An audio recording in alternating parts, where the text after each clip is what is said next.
This is Bits, a co-host with WX8BK's Night Train broadcast. We're on Twitter Tuesday nights at 9 p.m. Eastern, where myself, One Wheel Willie, and our third mic, Mike Nash, interview interesting artists and people from the Web3 world and everything in between, including and not limited to plumbing and golf cart repair.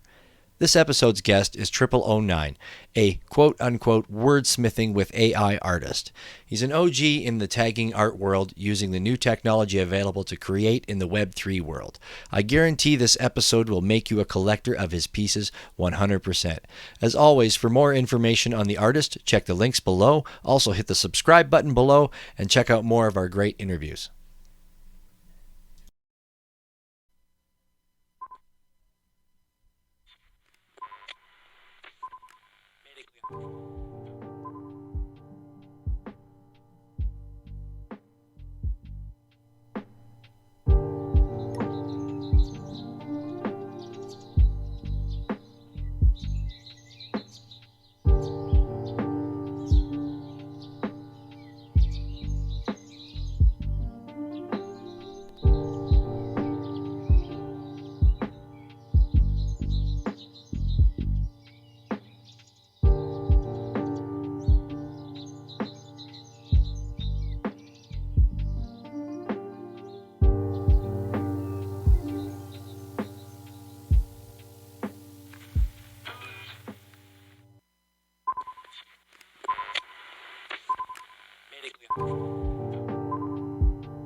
Am I there? I'm there. I gotcha. All I right. gotcha. WX8BK, smooth, groovy. That was a piece from Decentralize, I think is how he says his name, and Fendelmark did that. I pinned it up at the top there for anybody that's interested. It's a nice, casual piece. How you doing, Willie? I'm beat, man. I'm just beat. Dude, you're preaching to the choir. Yeah, I'm just beat right now.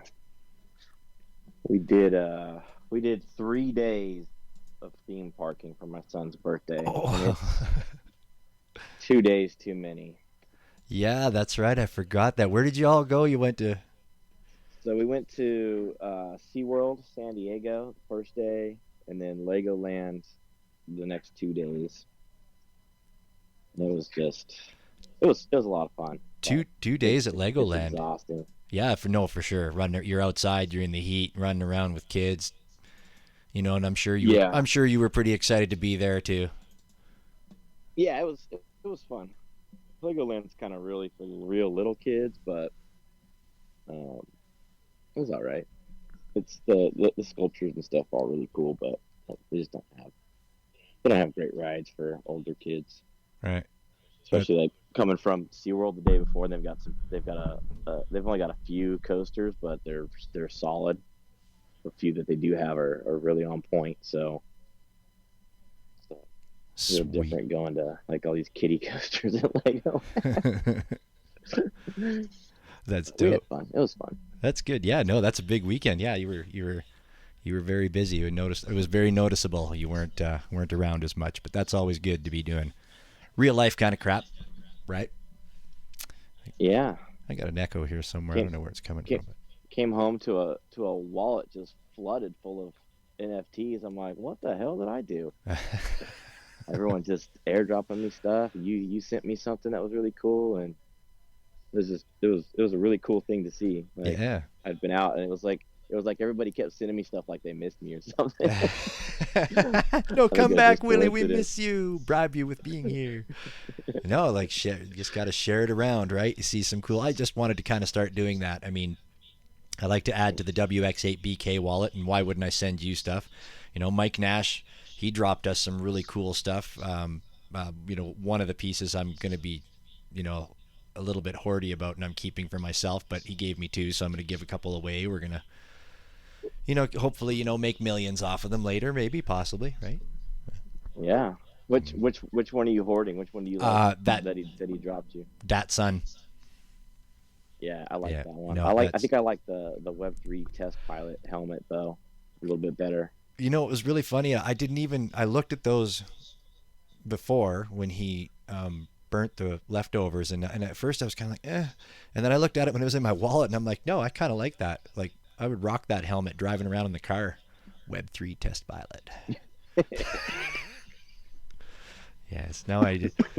Yeah, it was a good. It was a big weekend. It was Canadian Thanksgiving up here this weekend, so yeah, I did. I drank a lot. I fucking ate way too much as usual, but it's a good hurt. Yeah. Yeah, make some turkey. Is Canadian Thanksgiving just like American Thanksgiving? It's just earlier or what?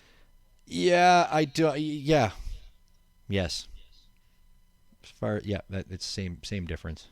As far as you know, As far as I know. Tur- As far- turkey and potatoes and yeah, little fucking cranberry sauce that nobody usually eats. Sometimes I do, I guess.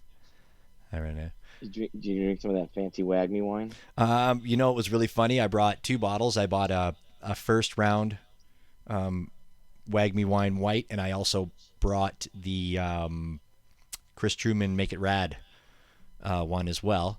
And the first night we had dinner, and I'm like, "Oh, where are those wines, Mom?" And she's like, "Well, no, I'm keeping those. We can have these ones here that I have." So, and then the second night I was looking on her shelf, and I'm like, "Well, I already gave you one of those first round ones. It's sitting over there on your shelf. So, let's open that puppy tonight." So we drank that, which that's a good one, man. That one's a scary wine. It's just so easy to drink.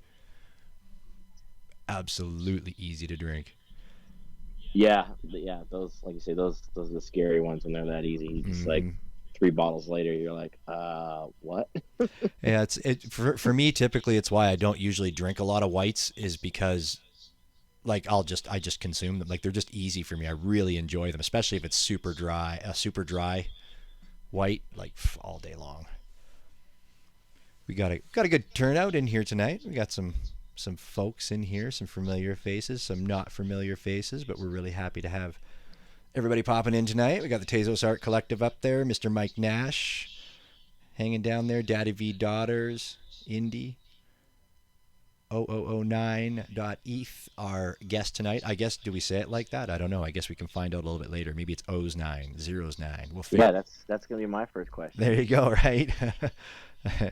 And Gotta figure out how to say the name we've before you got can talk to someone. N, Greeny, maybe Green, Pale Kirill, CXA. Anything that I mispronounced, I do apologize. It's kind of hard sometimes, in this Web3 world with all these different abbreviated names and really cool names. I like it when somebody spells something really cleverly and uses sevens and letters and numbers and all that, and then you're trying to say it, and then the person comes on and goes, "No, it's Bobby." I'm like, "What?" And then you look at Yeah. look at it again, and you go, "Oh shit, yeah." Sometimes I put too much thought into it. I think It's not John. It's just John. just John. What the fuck? Yeah, I bought some good Tezos. I had some good Tezos there. I bought a couple pieces this weekend as well. I bought Juan Pedro did a couple drops, so I grabbed all those pieces that he had dropped. I think they're kind of cool. What else did I get? Oh, on I like Juan Pedro's stuff. I don't think I have any of his stuff, but Yeah. I do really enjoy his pieces. Oh, I I didn't. think they've usually been priced out of them a little bit. Yeah, well, he released 3 that were like 2 Tez. I think there's still a couple of them left. The Crimson Bouquet and the Scallop. They're really awesome. Yeah, his stuff I'll is have to very. go dig into those before you pin anything at the top. Yeah, yeah, right, for sure. And then I picked up one of the Crimsons, and then one of the train cars was on sale for .08 Tez or .8 Tez or whatever it was, and I didn't buy it though. But yeah, I bought those, and then on Friday I got into some Texadelic. I've casually collected Texadelic for the last few months here and there, and I got a couple airdrops from him when I bought When Doves Laugh is the piece that he just minted that was called. And then I got a couple airdrops which have some burning utility, and then there was a mixtape thing I made an offer on. Like, yeah, so yeah, I've been busy. I've also been getting some of the near run nightmare pieces as well, so I can get in on those raffles with her stuff, so that I can try and win some of the physicals. Yeah, I'm a little behind on some of those. I think I'm missing the latest two, but I won two of the other ones, so that was fun over the weekend.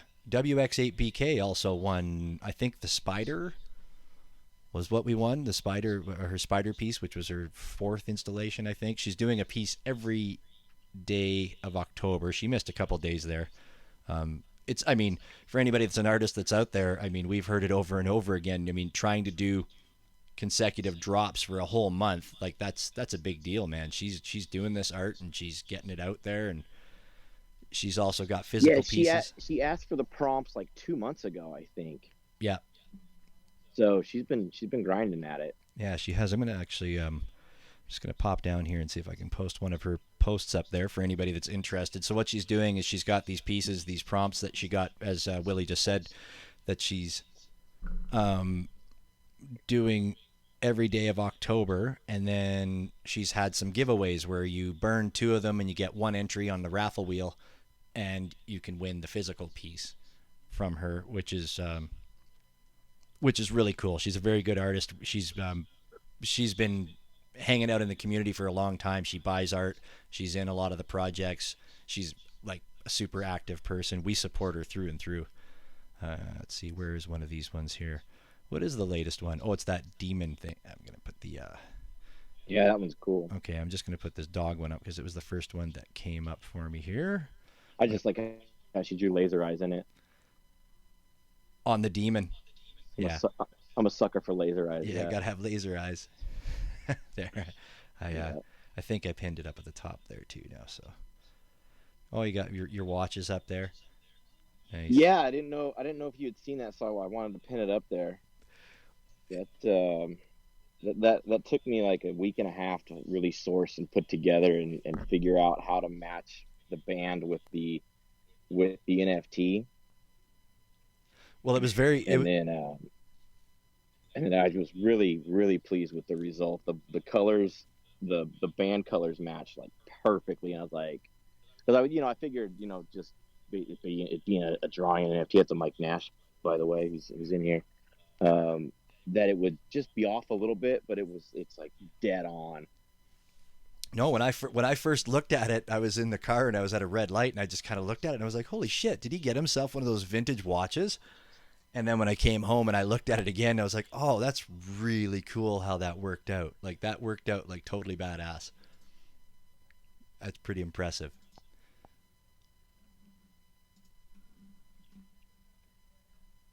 All right. Yeah, and I had some ideas, and I'm gonna run them by Mike. So um, we might I might have something in the works, hopefully. But Cool. I ran into a little hiccup with Instagram because I'm not on Instagram. Right. But there might be a little something in the works there. So I got an answer. I just fucking got a TikTok blah, blah, blah, blah, blah, blah, blah. I just got a TikTok account. I'm like, oh man, I got to get a TikTok account. What the hell? And then of course, yeah, I refuse to TikTok. as soon as I opened it up too, I got sucked in, just flipping, flipping, flipping, flipping, flipping. Like it just kept going and going, and I'm like, okay, no, this isn't what it's for. To get, I don't need any more distractions in this world. Bah. Yeah, I don't think they ever fixed any of their sales information to the Chinese governments or anything like that. So I could be talking out my ass, but I refuse sign up for TikTok until I have the time to sit down and read the entire disclosures. Which, what's that gonna take me, like a month? Yeah, it'd be Right. a pretty fucking So, dry read too. yeah. So probably not gonna be signing up for TikTok anytime soon. And I just poured a glass of wine for myself. I wasn't feeling it earlier, but I just decided to have one now, so I'm gonna have one. It's actually was drinking it last week. I bought 2 bottles of it. It's called Frontera. It's Chilean. It's a mix, and it's pretty decent. It's very good. It's got one of With the those. It's got some kind of a metal on the side of it, so it's got to be good because those metals mean everything. Yeah, if they're willing to pay the extra shipping for the metal, then it's got to be good, right? It's one of the world's most admired wine brands in 2020. It's an admired wine brand. It was An admired wine brand. yeah, and it's got a playlist on the back. I just realized that today when I was looking at it, that it has a Spotify playlist that you're supposed to like click on and listen to while you're drinking the wine. So I might have to try that later. Well, that's interesting. It is. What are they admired for? I don't know. It doesn't say. It just says they were most admired. They picked the grapes in the cool of the night to prepare their bold flavors and aromas. Discover the nocturnal magic of this dark red blend. Yeah, and doesn't say anything else. No sulfites. Yeah, it's a No good sulfites. no sulfites. That's interesting. How'd they do that? Oh no, wait, contains sulfites. Sorry, I'm full of Yeah, shit. there you go. I'm like, there you go. There's wines without sulfites. Yeah, that's like serving a steak and calling it vegan. It's a vegan steak, huh? Hey, What? No whatever. sulfite wine. That cow ate grain. Damn it. Yeah, so we're going to be also giving away NFT tonight as well. For those of you that are kicking around in here, stick around for a little while. We'll be taking a random snapshot as we usually do at some point during the night while we are speaking with our guest artist. So the longer you stick around, the better your chances are of getting in on that at that raffle draw. Not solid on what we're giving away tonight. I think we're either going to give away 2 Neo Run spider pieces or something else. We'll see. But there will be a giveaway tonight. Just got to be hanging out in here. Don't we have a piece from our guest artist we can give away tonight? I don't. I failed horribly on that. Do we? I don't know. Do we? I think there's one in the Oh, okay. in the WX8BK wallet. Okay, well, if that's the case, then yes. Sorry, I've been really scatterbrained the last. Yeah, if we do, then that's what we'll give away. Okay. I think we should give that away. If not, then maybe a Niram piece, I guess. Yeah, yeah, for sure. So definitely, yeah. I didn't even look. I honestly, I've like I say, been a little scatterbrained, been a little bit off. So, but I'm doing my best to be here. I am happy to be here tonight. I'm happy to be here every Tuesday when we do these spaces. Last week we had a great conversation with Shilly Preston. That was pretty dope. He was a great dude to chat with. Right? That was Shilly Preston. Oh yeah, I wanted to mention something before we bring up our guest in just a second here. Did you see what Shilly's been shilling lately? The like the batch giveaway tool. Have you seen that? I saw something. I didn't look into it. I saw something about that. I do recall. Yeah, it's pretty cool. I was trying to create a second wallet because I don't know how to read contracts very well, so that I could just mint a bunch of free shit from this batch tool that he's been posting, and then I was gonna pin it, but there's one in there I want to make sure I get first before I pin it, and everybody else grabs it out from underneath me. No, but maybe I have no idea. You're on investigating under Shilly Preston's Twitter page there, then by all means. I will have to get into that. Yeah, I was pretty, indisposed all weekend last Friday and all day today, so I wasn't on the Twitter machine at all. Really, at all. I bought, what else did I buy? Another piece that I bought that I was really pleased with getting because I've wanted for a little while was where the hell are we here? Uh, I think I found the artist originally through digging through Chris Truman's wallet, I think, or something. But John Bergerman, and really like the pieces. They're like crayon, like he does like crayon creations, and they're animated and stuff. It was the Good Morning. I don't know if you saw it in the Wag Me Wine Discord this morning, but it was the GM that I had in there. But his pieces are really neat. Like they literally look like kids' crayon drawings, and then he animates them, some of them, and they're really neat. But I got that piece the other night. I put in a 6 offer on it, and I got it. It was one of those things I didn't expect to get, so I was pretty happy about that. I should try and pin that at the top. Yeah, he's a really interesting artist. I should try and grab a pin and drop it up at the top, because I always like people to definitely go out and explore and check out new artists. If we can get one person in here to get connected with one new artist to add to their wallet or to follow, that's what it's all about. Like Dan Williams, he's down here now. He just joined us. He just did his first NFT project drop about 2 weeks ago, I think it was. He's an indigenous artist from Australia. Definitely worth checking out his. You can click on him, follow his, check out his pin tweet. I think it's under right now for his project. He's also giving away IRL real life prints, which is a big thing in this world today, right? I mean, you can have an NFT, but if you can also get that physical print, I know Willie likes the physical prints. So heck yeah, man! I made my own watch. Yeah, you did so.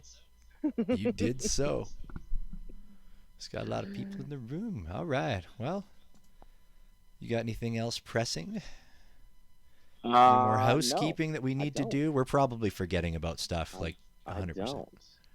But so just a little introduction, I guess. Is Tezos Art Collective down there? Our friend in the space, Howie. He turned me on to 0009 is how I'm gonna guess it's pronounced. And saw his work. That was really cool. And then caught him on a couple tweets, and he was like, "What's this space you guys do?" And I was like, "Well, you should come on." He's like, "All right." So that's it. That's how we're here. It's pretty easy sometimes. You just say, "Hey, come on our space," and they go, "All right." It works out well that way sometimes. That's how we like it. That's right. So props to Howie for turning us on. And I think if there is one in the wallet, it's actually from Howie. So from Tezos Art Collective down there. So he does daily giveaways. I actually won one of the ones while I was gone this weekend. So if you're not following him, give him a follow. Yeah, he's daily giveaways. Always doing daily giveaways and good artists. We'll say hi to 0009. 0009. What's up, guys? How's it going? Good. How are you? Doing good. That's good. That's good. Can you guys hear me nice and clear? Absolutely. Yeah. All right. Right on. So yeah, you guys are right. I mean, you can say 0009. I've been called 009. Even just 9 is fine too for me as well. But yeah, 0009 is basically what I'm used to hearing people call me for sure. I just figured it's easier to remember 3 zeros and a 9, so I thought I'd name myself after my ENS domain name. I just thought it was a play on 007. 007, 0009. Yeah, no, for sure. I mean, why not? I mean, I think I can let anybody roll with what they want to roll with on that. But no, originally it's not. It's just I was like heavily involved in ENS domain names kind of early on in Ethereum prior to Tezos. So it's just a 4-digit that I happened to buy a while ago, and I'm holding on to it for dear life and making it my identity online. Yeah. But I'm fully doxxed and everything. Like my real name is Chris, and it's on my website and everything like that. So it's nothing super secretive. Another doxed homie. Okay, cool. We do that in the space. I actually find it kind of funny that everybody tries to keep everything not doxed, but so many people just dox themselves just because. Like, what are we hiding from half the time, right? Oh, 100%. And I learned it early on too as a graffiti artist. I mean, that's our bread and butter, is hiding who we are behind the name. you know. So doing it way before the whole Twitter thing really, and like the Web3 space, like I really understand what it's about as a graffiti artist growing up, and it's exhausting, bro. I mean, even like playing the game with friends, like where you're like, hey, you're what's your name again? It's like, and sometimes you forget. You're like, my name's Chris. I mean, my name's Bass. You know, when I used to write graffiti, and it's like, yeah, it's like it can get confusing sometimes. So I'm like, man, I'm not gonna play that game online. I'll put my name up, and if people want to find out what my real name is, it's my website, or I'll just introduce myself. It's cool. All right, well, Yeah. just so yeah, I mean, I'm already getting questions going in my head, but just give us a little background about yourself. You already did. You were a graffiti artist. Just give us a little background on you, how you ended up here in Web3 and Tezos, and we'll start from there if you're cool with that. Yeah, sounds good. So I'm a Cali native, Los Angeles, born and raised. That's kind of where the whole graffiti, skateboarding world that I was brought up in, you know, automotive world, this kind of whole cultural, subcultural thing going on in Los Angeles, and you know, growing up in the early '90s. Because you know, in the Web3 space, I'm considered an older dude. So you know, yeah, I wrote graffiti nonstop, skateboarded for a long time. I used to be like a sponsored skateboarder back in the day. So I just, you know, really understood what this whole idea of community and subculture community, and actually what I see a lot of what is happening in the Web3 space, which is really cool. And that's why I really love Web3 in a lot of different ways. So long story short, I knew I had to make money. I couldn't just, I tried to do the whole art scene early on in my early 20s. You know, I did some galleries stuff in LA. I was kind of fortunate to be part of some pretty recognized galleries back in the day with some artists like Retina and Mirror One, these kind of legendary guys before the street scene really blew up big. And these guys became like contemporary artists, which was really cool, but it was a struggle. And one thing, being around automotive all my life, I knew about this school in Pasadena called Art Center College of Design. You know, learning through it, just my dad does automotive restoration. He's in the industry, and he does work for like cars in like Pebble Beach and concourse quality cars. So I've always been around these kind of like European, very rare cars. It's something I love, the idea of design. You know, I learned it via graffiti because graffiti is design, color theory, and all that kind of stuff. So I decided to go to school for car design, and that's what I did. I graduated Art Center College of Design in 2012, moved to Detroit, worked out there for about 7 years. And through my research in my advanced design studio, that's where I actually found out about Ethereum in 2016. We were doing an advanced research study on autonomous vehicles, besides what the exterior of the car would look like, more into new technologies involved with autonomous driving through, you know, to figure out new experiences. And that's where I came across Ethereum, the white paper, and this whole ideology behind microtransactions and like this kind of new kind of transaction base. And that's also where I came across AI prompting early on, about 7 years ago. The company I was working for was Ford Motor Company. They had an internal team developing basically like a prompt system via AI to create these base rendering images of cars for us to work with to make our design process more efficient. So it wasn't until recently, fast forward literally 4 months ago, I've always known about Tezos, obviously, because I'm been really heavy into the blockchain scene, doing the NFT, but mainly more financial stuff on Ethereum, DeFi, and all that stuff before, you know, everything really blew up. And I just came across the art scene in Tezos, and I was amazed, and I fell in love with it. And I'm like, I'm stuck, and it's stuck in such a good way. You know, it's this community is really, really cool, and there's so much amazing art. So I've just been hitting it full speed in the last 4 months, and the support has been amazing, man. It's really cool. Yeah, wow. See, I love these. So I love these spaces for this. Design for Ford, then. I've worked for a bunch of car companies around the world, but yeah, for Ford specifically, yeah, I did. You know, I was part of a bunch of teams for production and advanced design. Never heard of Ford. The Ford Mach-E that's on the road. I was part of the early team of development for that, for the exterior. You know, I worked on the new generation Mustang before they completely ruined it, made it look the way it looks now. I won't take credit for that part. Of course, I'm not going to take credit for the ugly part. But no, the Ford electric truck concept, I did the internal concept show car for our entire team. That was my theme. They kind of moved into production. I've worked for Pininfarina. I've worked for Maserati. I've worked for Alfa Romeo. I've worked for a lot of different car companies around the world. Yeah, even Lexus and stuff. So it's been really fun. Fuck. But I'm obsessed with Web3, dude. Like that's old school for me. You know. Here we are. Yeah, Oh my that's god, I fucking love these spaces just to hear where artists came from and to hear stories like we just heard, backstories like that. Like I love yeah. that I'm shit. like, okay, never mind. Fuck your Tez art. I want to talk about tagging. I want to talk about vehicle design. Next, I want to talk about all the other shit you've been doing. that'll be the Dude, I'm next down. time. I love it. Yeah. Um, how long have you been tagging, or how long were you tagging before you like went to school or whatever? Bro, the first time I ever wrote graffiti was in the alley because I grew up in the hood in the San Fernando Valley. I grew up in Pacoima, and I had an alley behind my house that was like shitty as hell. And that's where I learned how to tag. You know, when I was avoiding like, it sounds gross and excuse me guys, but this is the reality of what I grew up in. When I was avoiding like bum shit and piss everywhere, I was trying to write graffiti up on people's property like a dumbass. So I fell in love with that shit, dude. But it was more than like for me. It was more. I was only 9 years old. So it was more than like the vandalism act of it. Like that was part of it. I didn't realize it when I was that young, the adrenaline you would get with trying not to get fucking caught. And at that time, for me, stabbed or shot.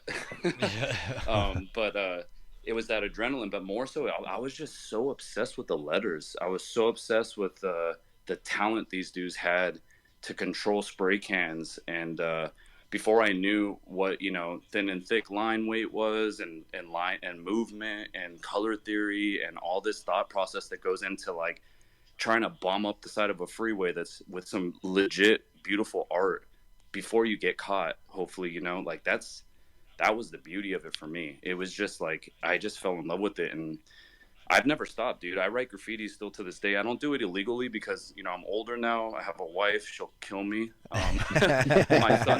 My son's 10 years old, and he's not trying to have a jailbird daddy. You know what I'm saying? Especially for some graffiti. So, but no, I nonstop tag on everything. My wife gets so pissed at me because every time we go, I mean, she pissed in a fun way, of course. But every time we go to like the market or something, and she writes a list, like by the time she like goes to the bathroom and comes back, that shit's all tagged up on because I just can't help myself.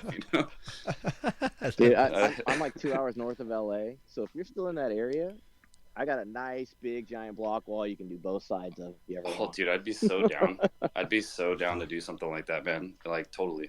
I I'd be really so down for that. I've always been a fan of graffiti. Yeah, that'd be awesome. I'm trying to get Chris Truman to do a piece inside my wine room, but Right on. if anybody that we ever talked to on these spaces does graffiti and wants to tag my wall up, yeah, dude, I got some paintings too. So I do physical paintings. Like that was before the whole AI art stuff. Like which I'm completely obsessed with now. It's I've been obsessed with it for a while, but really deep diving now. But yeah, I've been a traditional artist all my life in that regard. So I do paintings and nonstop. So definitely, you got some passion. I can tell by the way you're talking. Stuff on your website or painting, the physical paintings are something completely different. It's all automotive related. So, but I mix like my graffiti style with automotive. So I do 3D modeling as well.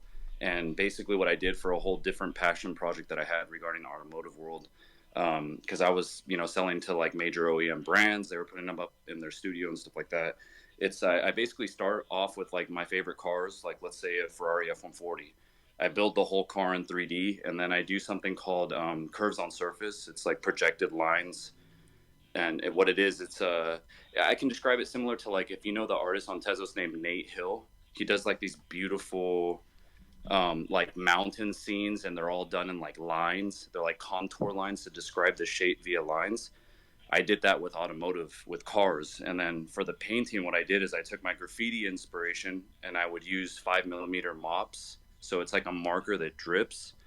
And I would go over the 3D line weight that I had on a canvas, and it would just like drip all the way down. And when you step back from it, you can see like an image of a car. Fuck, dude, that sounds amazing. I'm picturing it in my head. That's pretty awesome. I just flipped to It's Nate. called It's called Curves on Surface. So it's actually, I have a website. It's curvesonsurface.com. Okay, But I was just looking up some Nate Hill. Now I got to go look up Yeah, curves on if you surface. have tweets or anything that you want to pin, feel free to do so. dude, I'm so like such an old man. I don't even know how to pin a tweet, dude. Oh, dude, we're all about teaching how to do that. Bunch of old, I'm fucking. Okay, okay. I'm just gonna. I have to ask. I'm trying to find it here. Before we go any further, I have If to. you I go have the to share ask button, though. the little, Yeah. it's like an up arrow inside of an envelope kind of thing, and at Oh, the yeah, very yep, top I of see. that, Okay. there's a button. It says like WX8BK spaces. Just click that very top button, and that'll pin it. Okay. I don't have any posted like of Curves on Surface. It's No. just a website that I have. I've been slacking on that shit, to be honest with you. That's all right. Anything you want to pop up there, and if you have any artists that you talk about that you want to, if you got something there that you can pin up for them Yeah, too, I'll feel put free to do spell. so. Do you know since you're such an automotive artist, do you know the name Kelly Telfer? No, I mean, I might know the person's work because visually I'm better at that kind of stuff than names. Right. Yeah. It's possible that I do know the work for sure. Yeah, he does a lot of. Yeah, I just bring it up because we talked to him a couple weeks ago, and after I met him at Laguna Seca at one of the races, and had no idea that he had such a body of work and been doing it for 60 something years and all this. And I'm like, holy shit. He's probably part of the Automotive Fine Arts Society too, if he's been doing it for that long. I wouldn't doubt it. I don't remember him saying that, but I don't fucking wouldn't think doubt it. mention that specifically.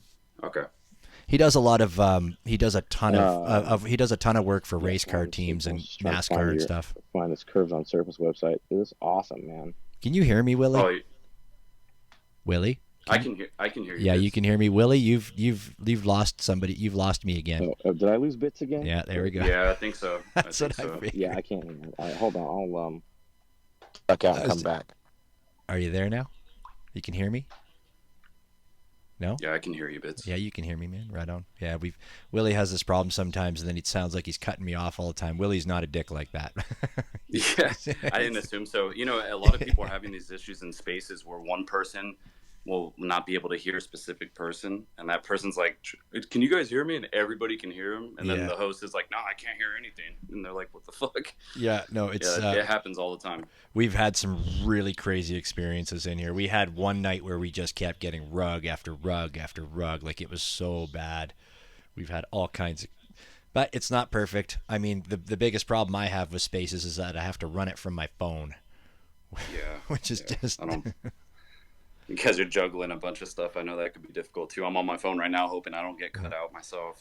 Well, I've got my phone, and then I have my iPad up here, and then I run an emulator so that I can run my mixing board through my computer. So it's more than I need to do, honestly. But sometimes I like playing music every once in a while, right? So it's nice, especially when you have artists on that do have music in their pieces, then you can play it, right? 100%. That piece you guys were playing earlier when you started the Spaces, that was fresh. I liked it a lot. Yeah, Fendelmark is I'm a big fan of Fendelmark. He's in the space. He does a lot of collaborations with people. He does a lot of his own stuff. He's up in Seattle. We're gonna have him on in November. Been trying to get him on for a long time, but he's in school right now. So, but November 15th is when he's done school. So hopefully we're gonna have him on then. But yeah, he does some great stuff. And I'm really big on the music in this space. Like I think it's going to happen. It's going to take off someday. And I totally agree with you, man. It's for sure. It's going to happen quick too. Absolutely. Like look at how AI is going. AI is just like freaking surfing right now. It's just amazing how AI is right now. It's fucking bonkers, and it's crazy because you see the discussions around it, and that's where it really sparked a lot of interest for me. Like I said before, like through my research at work 7 years ago, I was introduced to prompting and things like that, and at the time it was very low resolution and things. I mean, also because it was automotive, I might have been kind of bored of the subject matter, but I kind of kept a fresh mind to it, and I would see this artwork and. I wasn't really familiar with like Colab notebooks and like Stable Diffusion and things like that at the time. And then it seriously, I think it was a post by Claire Silver. She had dropped like Weird Nikita, which is this guy's like such an amazing AI artist, like but talented all around, just like painter He does like coding. He does like all these things. And, you know, being part of the Ethereum community in 2000, since 2016, you know, I kind of already knew the flavor of Ethereum. And it's like, I think it's a little bit more cutthroat, you know, in a lot of ways. And a lot of the focus was on speculation, making money, which I'm all about. But I was getting really fucking bored of that shit, you know, especially I've been through a few bear markets. So I know during a bear market, that's the time to really discover new things, you know, when people kind of all the speculation goes away. And I knew we were in the beginnings of a bear market, you know, I knew it since November last year. Well, basically since summer last year, because when China cut the banning, I was like, oh, that fucked Bitcoin up. But anyway, long story short, I was searching for something. And then that's when I saw Claire Silver's post, and she posted Nikita and a couple other artists, like this other artist Ilya, and I was like, holy shit, this is like legitimate, beautiful contemporary artwork. Like, you could paint this, put it up, or have a robot paint it, put it up on the wall, and you would never be able to tell, unless if you really understood like little, you know, artifacts of AI that this glitches. Yeah, exactly, that this was like, you know, not done by a computer but by a human. And I just fucking fell in love, and I reached out to Nikita, and he was so fucking helpful and like steered me the right direction on what I should learn and start with. And that's when I was just like, dude, this is how the community on Tezos is like this is fucking fantastic. There's something super fresh here. And I just knew like I had to deep dive, man, and that's what I did. It was like when I found the rabbit hole for Ethereum in 2016. I read the white paper like 10 times, and I still didn't really get it because I'm kind of a dumbass. But I got it enough to know that it was going to change the fucking a lot of ways that we see finance and things like that, especially from the NFT side. Because before then, the ERC 721 wasn't even technically a standard yet. It was just being talked about. And then that's the same kind of like you know, epiphany that I had with Tezos community when it comes to art. I was just like, fucking hell. And then when I started deep diving into object and shit, I was like, dude, there is like the craziest part was the prices. I was like, I can actually buy this stuff. Like, what the fuck? You know? Right. That was the cool part. That's facts. You know, like touching back on what you were talking about there, we hear it echoed every single Tuesday when we do this space, is how supportive and willing to help everybody in this Tezos space is willing to be, right? It's not hoity-toity, it's not snobbish. It's like it's people wanting to help people. Like, it really is. Nobody cares about, you know, like, oh, I don't want to help you because, you know, you're below me or anything like that. Like, Willie and I have been doing this space for about 3 months, I think, every Tuesday, at least 3 months anyways, if not long, probably longer actually, but it's got to be longer. That's got to be close to 5 or 6 by now. You're right, it probably is. But I'm in the second season of soccer, so. Well, yeah, there you go. That's when we started it. But yeah, we hear that echoed all the time of how supportive, and we've experienced it, right? Because Willie and I have been, you know, like, oh, do you think we can get Laser Lou on? I don't know if we can get Laser Lou on, or you know, any of these artists. Like, well, they got 80,000 followers. They're not going to want to talk to us. And then you reach out, and they're like, oh yeah, man, I'll come. Nobody's invited me on a space. I'd love to do a space. And we're like, what? So, and that's cool. You see it over and over again. And I think, yeah, and that's one of the big draws to us. And then, like you also said too, as well, the cost. You can afford to buy these pieces, you know, I mean, mind blowing. Oh yeah, 100%. It reminds me totally of like when I first started really deep diving into like, you know, NFTs and, you know, late 2017 on Ethereum, but like on a whole different level, because you're almost like acquiring these like contemporary art grails from like photography, 3D art, AI art. Because for me, I love AI art. It's my thing now, but I love art in general. And there's just so much to choose from, and I think that's really amazing. It's inspiring, actually, you know, because I'll see other people's work, and I'm like, I wonder if I can kind of play off of something like that, you know. And it's not just like some whack ass PFP. I mean, no offense, but I'm just so sick of that shit, dude. You know what I'm saying? Like, especially being really into art before the NFT space really started taking hold. So it's just refreshing to see for sure. Man, if Poke Shaman was in here tonight, he'd be freaking out, Ray, going, yes, fuck PFPs, fuck PFPs. Yeah, fuck PFPs. Shilly Preston, we had Shilly Preston on last week, and like he was commenting about how like all this early AI art, like he's like, it's going to be this is going to be like the Genesis pieces. Like this is going to be the pieces that everybody is going to be after, because this will be from the beginning of the AI, movement, right? Like I think it was Shelley that said that last week, because Yeah, but absolutely. Yeah. yeah, no, and like that's I fully believe in it, right? You definitely, I mean, obviously, I'm sure you've run into it as well. There's lots of pushback to the AI art, right? People are like, Mm-hmm. that's not real. But it's like I've said this over and over again. I've tried it, I've done it, and it's like, no, to get these kinds of outcomes from the AI being generated, you have to know what you're doing. You have to know how to refine it. You have to know what to put in there to make these things come out. Like people have refined it, right? Like you can tell somebody that just put a bunch of words in and somebody that knows how to work with it and to make what they want come out, right? Oh yeah, 100%. I mean, there's examples in the crowd. People like June K, Indy, Lily Elo. Like they're examples. If you look at their work, En, like they're putting the time in. You can tell. Like, and the beauty of it at the same time, there's like it's like twofold, right? So it does allow people this tool to kind of create things that they maybe could never create before, because maybe they don't have an artistic background, or they didn't take the time to develop it. Because I think everybody can be artistic in their own way. It's just a matter of like how many hours are you putting in to either become an expert or not. But with AI, I get the argument behind it, but it's really just a tool, And this Yeah. is the same kind of argument I saw with Photoshop or with digital photography, where people it is a paradigm shift, because in my opinion, you have two sides to it. There's people that hate it and there's people that love it. And in my opinion, that's a combination of things that shows that there's something really changing and something happening there. If everybody loves it or everybody hates it, then it's usually a problem because people forget about it quickly. But if a side hates it really bad and loves it really like a lot, there's something there, and I think that's what it is with AI art. And to your point, when you really pay attention to it, a lot of this really good art that you see is coming from from AI assisted art. It's coming from artists that have spent their whole life putting in the work and the hours to become an artist that has a keen eye for things. Because essentially, like when we produce work, like when in the automotive industry, like the thing that you get recognized for besides execution and like your ability to sketch a vehicle in proper perspective and all these things you're supposed to know, is your ability to know which one is the best.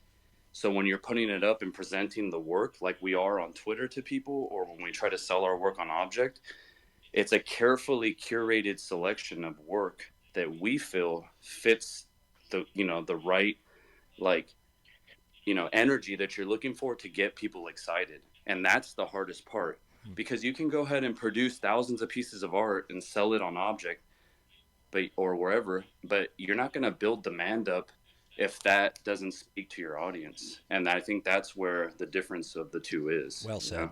It's that curation process. Yeah, well said. I agree. And that is the thing that people need to realize. You brought up a really good point there about that.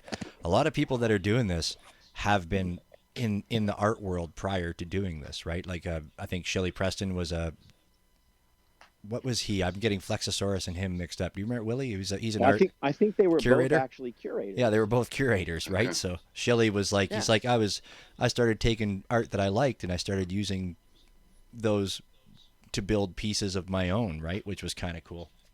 And then there's other people who just want to who don't have the ability to do a lot of things, and then they learn how to use, they don't know how to paint with paints and they don't know how to draw with a pencil, but they find AI is a very usable tool that they can learn how to use.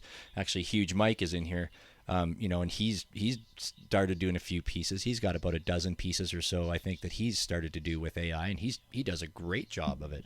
And the reason that he started doing it was because he can't draw with a pencil. He can't paint. So he found a way to do it. It's just another Yeah, and tool. it's just sorry, I didn't mean to interrupt. That's right. It's just another creative outlet, and I think that's when people recognize that and see that it's fun. And I think that's why people get involved in it and they start producing work, because it is fun to do. And it's not easy, dude. I mean, you got to understand, like, even with, some people would be critics of Midjourney and say that, like, it's a lot easier compared to something like Stable Diffusion or Disco Diffusion or something like that. I dabble in all those things. It's just sometimes you get different results Like one prompt that I have that I specifically make in Midjourney does not work at all in Stable Diffusion. It doesn't even come close. But that's my primary, like, quote unquote style that I've developed that people recognize me for, right? So I kind of have to like stick to that so I can keep my community like engaged and involved in the kind of art that I'm creating. And so, but it doesn't stop me from exploring like Stable Diffusion or something like that. But it's not until you really start understanding these different tools that you start seeing a difference, what works best for what. And then, like one series I did, I combined the two. I combined Midjourney with Stable Diffusion, and I used my skills in Photoshop to kind of marry the two. So I'm taking all this years of experience using these different tools and mixing them together to produce the outcome that I'm looking for. And I think that's what a lot of these very successful artists are doing. Yeah. And the guys who actually, the more you learn about, like, I call it the art of prompting, the more you realize when somebody spits out a prompt where it's just, we call it like raw, like a raw output, where all they do is like maybe throw it in Photoshop and adjust the colors a little bit or the lighting. It's like, damn, you were able to create that? Like, that's insane. Like, there's a lot of respect for that as well, Yeah. Yeah. Using the tools, that's exactly like you do. Once again, we can't just go into it and create whatever you want just by typing this crap in. You got to figure out how these tools all work for sure. Just wanted lots of back and forth. Yeah. Lots of back and forth. And for me, you know what it makes me feel like too? Like, being in automotive, like I was having to pump out presentations every week. Like we would do, 8-foot by 6-foot boards of sketches over sketches, 3D models, and like just to present to either them love it or them say like, it looks like shit. What the hell were you thinking? And then you got to start over, right? That can become extremely exhausting as a creative person, especially in a professional field. And, I was getting to the point after 10 years of car design where I'm just like, fuck, like sometimes it doesn't go right. And you're like, what am I doing? It feels like, the definition of insanity. You're like doing the same thing over and over, expecting different results. Right. And it wasn't until like I started really getting deep into like AI that I was like, I've said this before too. It feels like I have like a team of the best artists working for me, and I'm just a creative director. And I'm like, no, I don't like that. Change it. No, I don't like that. Change it. But it's like liberating for me because I'm like, damn, they don't get tired, and they just keep pumping out amazing artwork. And it's liberating, man, as a creative for me, for sure. Absolutely, never really thought about it that way. It's like having your Willy Wonka and having his Oompa Loompas, just giving her for you. Maybe that's a little dumbed down, but I just wanted to kind of give a little room reset. This is WX8BK Spaces. We do this every Tuesday, talking to all kinds of artists, whether they are IRL or in the Web3 world, usually about Tezos. We talk about wine. We talk about golf cart repair. Just wanted to let everybody know in here, I appreciate y'all popping in. And something I always like to say kind of partway through us talking is, definitely look around at the people that are in here. Give some follows. There's some really great artists in here. Nine also mentioned a couple of people that he was mentioning was Indy there, and June K. Give everybody a follow. Every time we have these spaces, I can tell you that I follow everybody in here, and I find new art all the time. Just wanted to thank everybody for popping in here and hanging out with us as we talk to 0009 009 099. We talked about this earlier. Say it how we feel it. Absolutely. Cool. I was just gonna. Sorry, go ahead, Willie. No, I was going to say thanks for resetting the room there. I've got some questions though. How would you describe your style? Because it is very unique. Yeah, that's a good question. Like, okay, so the way I try to put it is like, okay, so when it comes to like AI art, the one thing I do love are the artifacts of like what Midjourney and other things that are produced within AI art. Like if I'm doing like a portrait, like, and a hand comes out wrong, unless if it's really messed up, like it just looks like the fingers are broken, I won't change it because I think there's something beautiful about that. So my point being is I don't consider myself just having one particular style. The way I describe what I'm producing is an interpretation of how I visualize graffiti in a conceptual way. So I'm essentially just like allowing AI to kind of interpret graffiti in its own way. And I find that like it started with the story, right? So I was kind of trying to like show my love for graffiti and just my experience with graffiti by like kind of going through the history of it a little bit. And like when you looked at my Defaced um, collection, it basically started as like this story of like starting in the subway. It was you know, it started with these like golden letters, and you know, the graffiti didn't say anything. It was like this abstract representation of what graffiti is via AI and Latin space. So I like that. You know, it wasn't obvious what it was, and I think that's what spoke to people. You know, like some people love graffiti, some people hate graffiti, and I didn't want people to be just turned off because it looks like a typical wall with some graffiti on it, and then you're like, oh, cool, AI did it. Who the fuck cares? So I want it to be more about a story about like how can my audience or viewer kind of like relate to it. So people were picking up on the subway thing because you saw people inside this packed train, and they're like, oh shit, that reminds me of New York, you know, and then they didn't even think about the graffiti, and then they're like, oh yeah, the graffiti too reminds me of New York. So I was like, oh, okay, so I can kind of interpret this story with AI about graffiti, but in an abstract way. And that's what I'm trying to do. I'm just like running with it. And it went from like the subway of graffiti to like the streets. And then I started introducing slowly like the characters like Graffiti King, Graffiti Queen, because it's not just dudes that write. There's some badass girls out there that write graffiti, and they're usually the most down. um, so I introduced the characters, and then I showed like what they're responsible for, like, but I'm trying to show it in like a beautiful way, you know, not like this like typical like crappy graffiti on the wall, and everybody's like, that looks like shit. You're just fucking things up, because this graffiti artist, like, there's no doubt, man. There's something about it, but I absolutely love writing my shit all over as much as I can. But that's because I got a sickness, you know. But I didn't want to show that part of it. I wanted to show like beautiful colors and color theory, and it went from that to like the story of what actually happened with graffiti, and that was going into the museums and stuff like that. And now it's become even this more conceptual thing where it's just like overtaking the city, and it's almost like the actual fabric of the city with these like waves of paint. So, long story short, it's my style. I would say is just like an abstract representation of graffiti art via Latin space.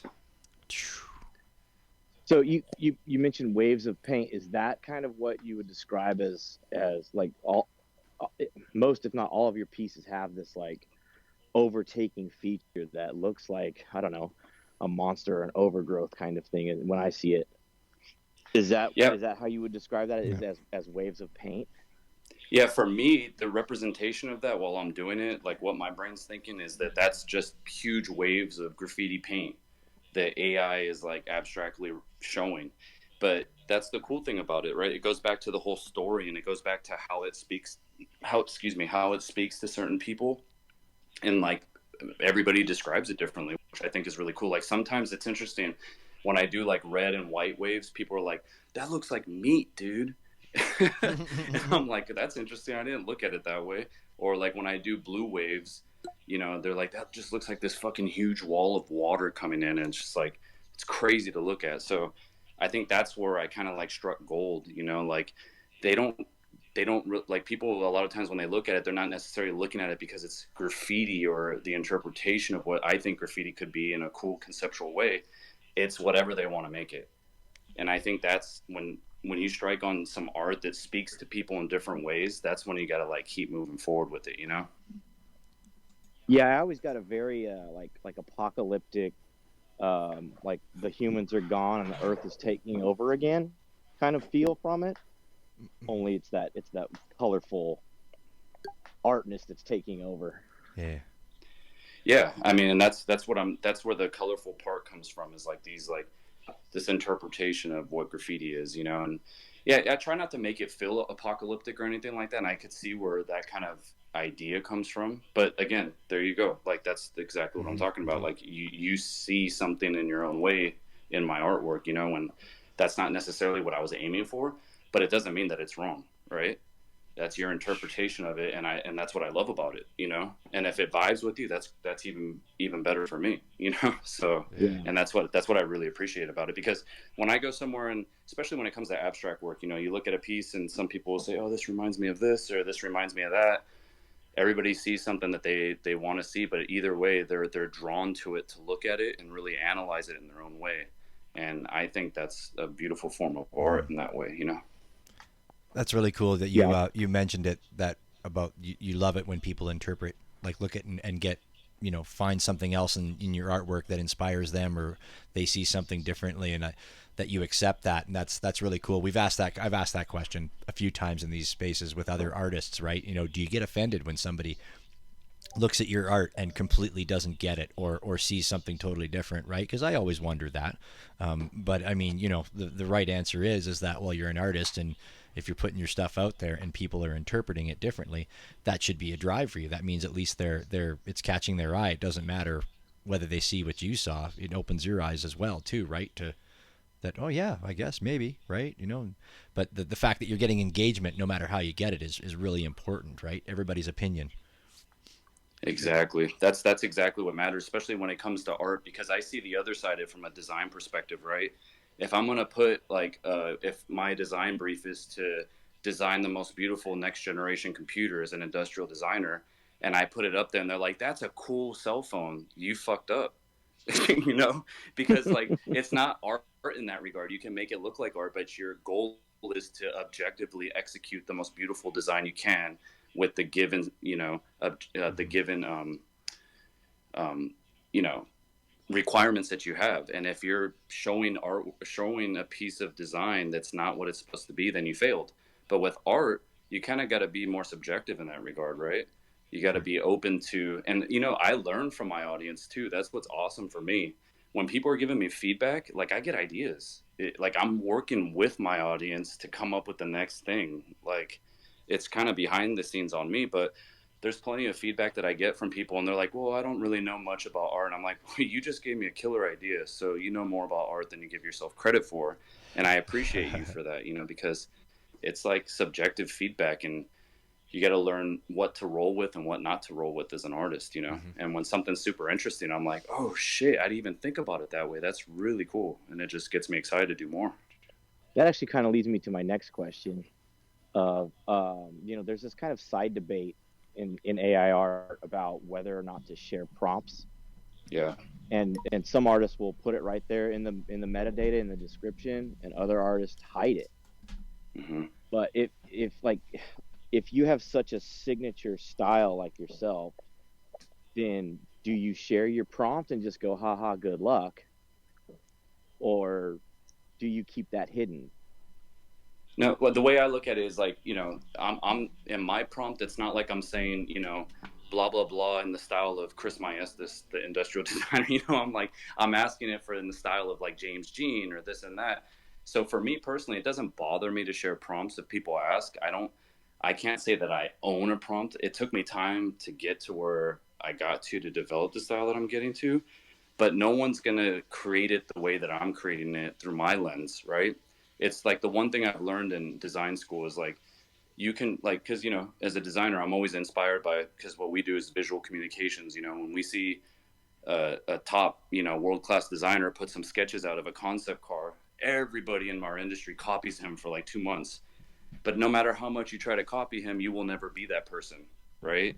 So I've learned early on that you can easily get inspired by other people's work, and that's totally fine. But when you get into the rabbit hole of trying to copy shit, it never works out, because your vision is not the same vision that artist have. So I think even with AI art, with prompting, you could go ahead and, because you can do it now with like Stable Diffusion. There's like a database you can put in an image, and it gives you a whole bunch of images with their prompts that look just like that image. And so it's getting even easier for people to figure out people's prompts. And so that's where I think you kind of just got to like be one ahead of it. It's a whole bunch of people cribbing on your style. It's up to you as an artist or a designer or prompt, what they say is, I guess, engineer in a way, to always be one step ahead, and continue to like be successful with your own style, your own personal interpretation of what you're trying to express, you know? Mm-hmm. 100%. Yeah, very, very well put. I was just looking at your stuff here. A lot of the time when we do these spaces, one of us, either myself or Willie, will know more about the artist or seen the artist for longer, and the other one knows nothing. But we always try to come in and just. I like to ask questions. Don't care if you've heard it 1,000 times, kind of thing. Like I'd like to be totally fresh because I like hearing it from the artist's point of view and to learn. Right. I don't know where I was going with that, but I was just gonna say I got it in my lap here. But I was gonna say like right off the bat, like your piece Last Stop. I really dig that piece. That piece is really cool, and I think the Aqua Alta is another one that you did too. Both of those pieces just I showed them at I was at family dinner, Thanksgiving dinner on this weekend, and those were the two pieces. I'm like, well, here's the artist we're having this week, and I showed them. Right, and we had the AI conversation that lasted about an hour and a half. But I think I finally got them convinced that AI is not just a rip-off, cheesy, anybody can do it kind of deal. But yeah, I just wanted to comment. Those two pieces I think are just amazing. And the Last Stop one, the write-up that you have in it, kind of, the onlooker. What does it say here? Onlookers were amazed and overwhelmed by the beauty of the evolution of the artistic force from the syndicate of vandals. This force can't be stopped. I don't know. It kind of gave me goosebumps while I was looking at the image and read that. I was like, yeah, and then I went back looking at your other pieces now, and they made more sense to me. Like you said, I guess a little bit of the story.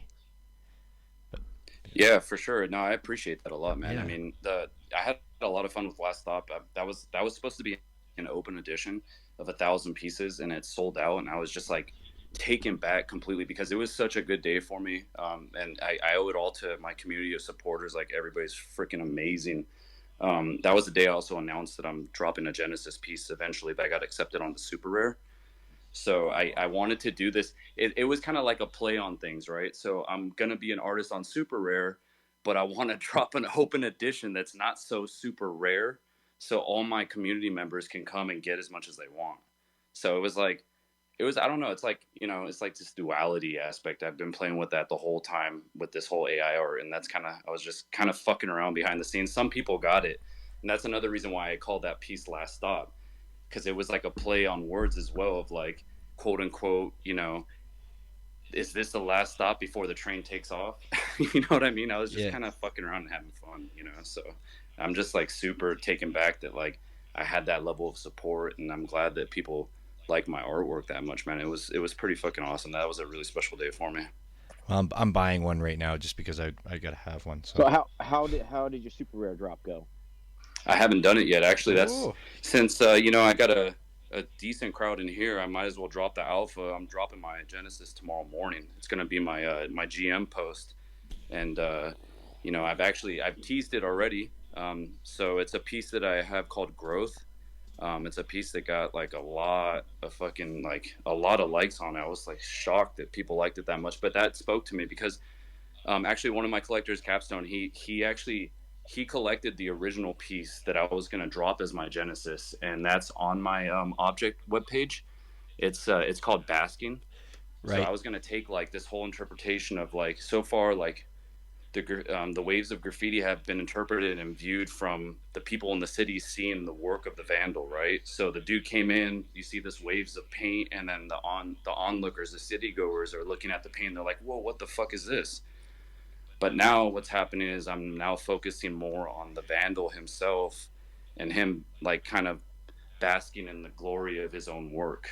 So that was going to be like, that piece Basking was going to be my Genesis, but then I dropped Growth, and that was more of like I turned the vandal around so you can see him face to face, and like it was just a stronger interpretation of what I was going for, and my community really liked it, and I decided that's going to be my Genesis piece. So I'm excited to drop that tomorrow. I'm minting it tomorrow morning. There's the alpha, folks.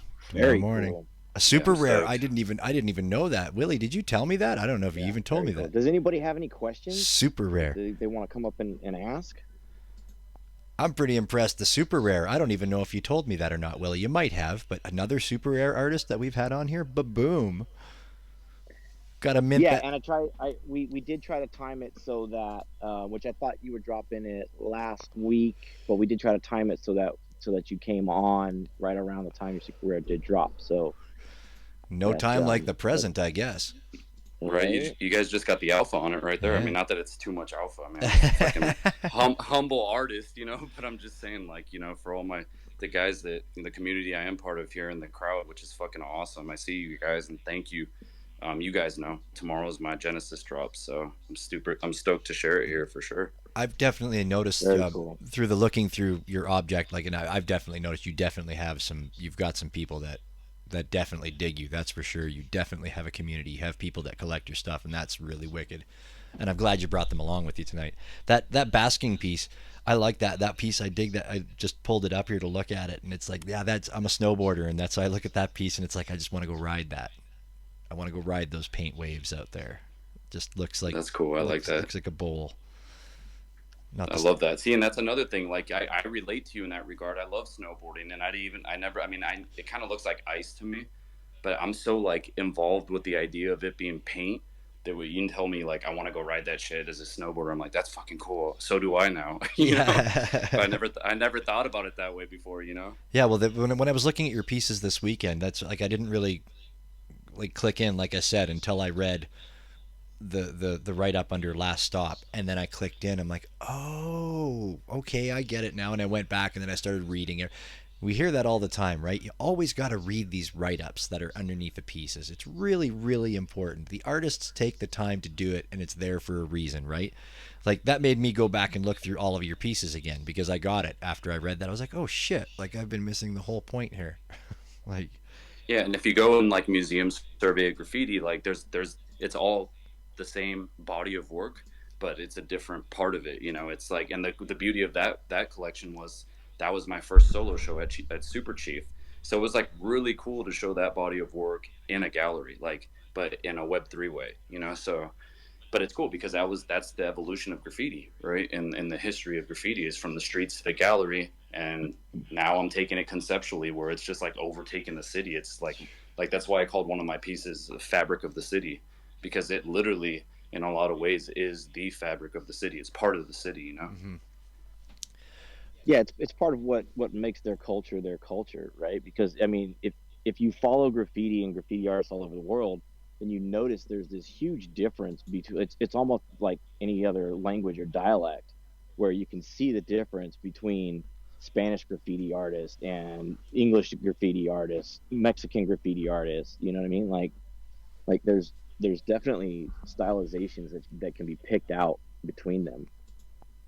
100%. It goes back to the whole ideology of curation too, right? Because these guys selectively do it that way on purpose. Like you're saying, the Brazilian writers, you know, those hand styles compared to LA hand styles or even New York.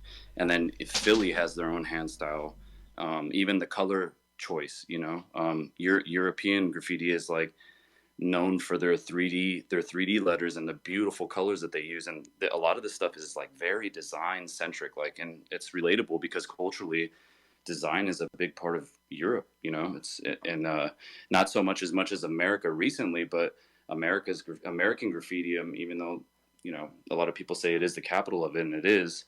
It's different. You know it. You know that it's different from European graffiti, and it's awesome. I love it. You know. Yeah, there used to be this really killer website that would post graffiti from all over the world whenever it was new, and I don't remember I don't remember what it was, or but it Art was kind of like, crimes. Might have been that. I look Yeah, up art crimes. I don't know.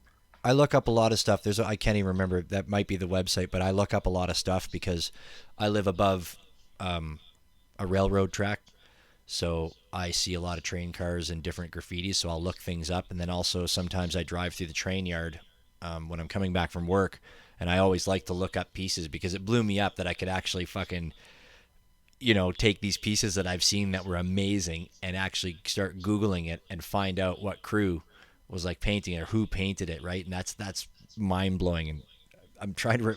It probably is art crimes. But Yeah, yeah, there's art crimes, Gorilla One, a few other OG websites for sure. yeah. But yeah, no, I totally agree, and it's amazing that way. And like, for me, graffiti, like, it's cool that I can slightly represent it in an abstract way via AI art, but there's such a deep cultural element, even within Twitter. But these OGs and kings of graffiti that have been doing this for all their life, it's their life, and yeah, it's just it's a really cool thing. It's a really it's like I the reason I relate to it so much is because like with Web3, it's like a really strong community. Like Tezos art community is like a really strong community, and you like have comfort in this kind of community that you're part of. And that's the same thing with graffiti. Even as like a someone that's called as a oneer that goes out and writes by themselves, you still got a bunch of mutual friends that are into what you're doing, and you got this like sense of community from it. It's deeply rooted. Mm-hmm. Yep. Sorry, I was choking on wine. Yes, big time. I agree. I better mute myself. Yeah, that's definitely what's attracted me to Tezos is, like I would pull down all the graffiti images when they would get posted every week or whatever from whatever that website was. I don't think it was Art Friends, it was different.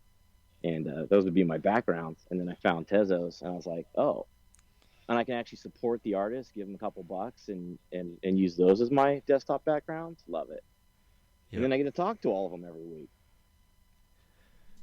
Yeah, the supportiveness of this community has like been through the roof. Like, I've said that earlier too, right? Like that just Willie and I, the space wouldn't even exist. Our Twitter space wouldn't exist, not even in the least. Well, we would still talk to each other, but there would be nobody here. Yes. Oh yeah, and honestly, it's all community driven. Like even like Crip King, who's here in Spaces right now. Like early on, like when I did the music, when I had my solo show at Super Chief, like they, these guys really helped me out. They didn't know me from anyone, but they helped me out only because they collected my work, not because they were trying to hype me up for no reason. Like they collected my piece, they mentioned me, and I saw the side effects of that. The community that these guys have, and these guys are OGs in the scene. I was nobody coming in, and they put me out there, and they're like, yeah, check this dude's art out. And like, I got so many more followers just from them mentioning me, that whole crowd there. It's just been awesome. And then like, I owe a lot of it for me personally to my OG crew. It's called Math. It's like a really amazing collective of AI artists. And like, I learned so much from these guys. Like, it's like a group chat that we have, and they're like the OGs of like, AI art, and like the guys that I was collecting before I really got into it. And like it's cool because like if you're new or not, if they'll they see that there's potential there, and then like everybody's asking each other feedback, and like they're asking questions on like when I'm working in this particular program, like Google Colab Notebook, like what is the setting that you do for this? And they're like, oh, you just got to do this. And then it's like, oh shit, I've been trying to figure this out for weeks. And you ask one question in our chat, and it's like, boom, you got the answer. And nobody's like, well, I'm not going to tell you, fuck you, Everybody's like super open to share, Yeah. and they're excited to see what you do. And that's, as an artist, that's fucking motivating, man. Because like in my industry, in automotive, super cutthroat. You know, I mean, I can tell you so many fucking stories where like you'll even walk to somebody's desk that's sketching like a kind of like a new program on a new car, and they'll fucking literally like put their sketches away when you show up. It's like they don't want you seeing anything they're doing, and to find a community that's the opposite, where everybody's wanting to help and uplift each other, like that shit's awesome, especially Mm-hmm. during a bear market, man. We need that shit. Oh fuck! Ain't that the truth, man? 100%. Like, I mean, you don't notice it here. Tezos community just thrives. It seems like we collect a lot in the Wag Me Wine project that Willie and I are involved. Well, we're players in. Um, that we all collect together too. Like we've like had people on these spaces where everybody runs out and buys up their stuff, or like somebody will just come in Discord one morning and go, hey man, check this out, and all of a sudden like we're just like buying all these pieces. They're on the object top 10, and we're like, whoa, all right. And the artist is like, holy shit, like I did that stuff 3 months ago, like what's, and you guys are buying it up, like that's awesome. Yeah, and the support is just amazing. The way, the collaborations that I've been seeing lately too really shows that as well, right? Like people want to work together, they want to make it better. Oh, you do graphics, well, I do music, can we do something together? Let's both get on this. Yeah, the support in this community is just through the roof, through the roof. Being able to collect together too is a really nice thing, right? You know, that you all don't have to spend. You know, you find something. You know, it's not like ETH where it's like, oh, this is $250. Everybody should get one. No, I don't think so. But it's like this guy just did a drop for 2 TES. Like we should just like go scoop these things up, right? And we can all have one. I dig it. I totally. That's dig one it. of that's one of like the funnest things for me to do, is to check other people's wallets and seeing what they're collecting. Yeah. Because I mean, I love collecting AI artwork, but I love collecting everything else, like paintings. So when I go through a wall, I'm like, oh shit, look at that. Like, why did I miss this? Like, and then, I mean, honestly, like you can see from like I'm genuine with what I'm saying and my reactions and the way I'm like talking and shit, because I'm genuinely excited about this space. And like I said, I've been part of Ethereum since 2016. That enthusiasm was kind of getting sucked up, Yeah. and like coming into this space is like, it's brought it back, and it's super dope. So it's like, even when I'm engaging with people on Twitter, which I never did before, I was always like a lurker.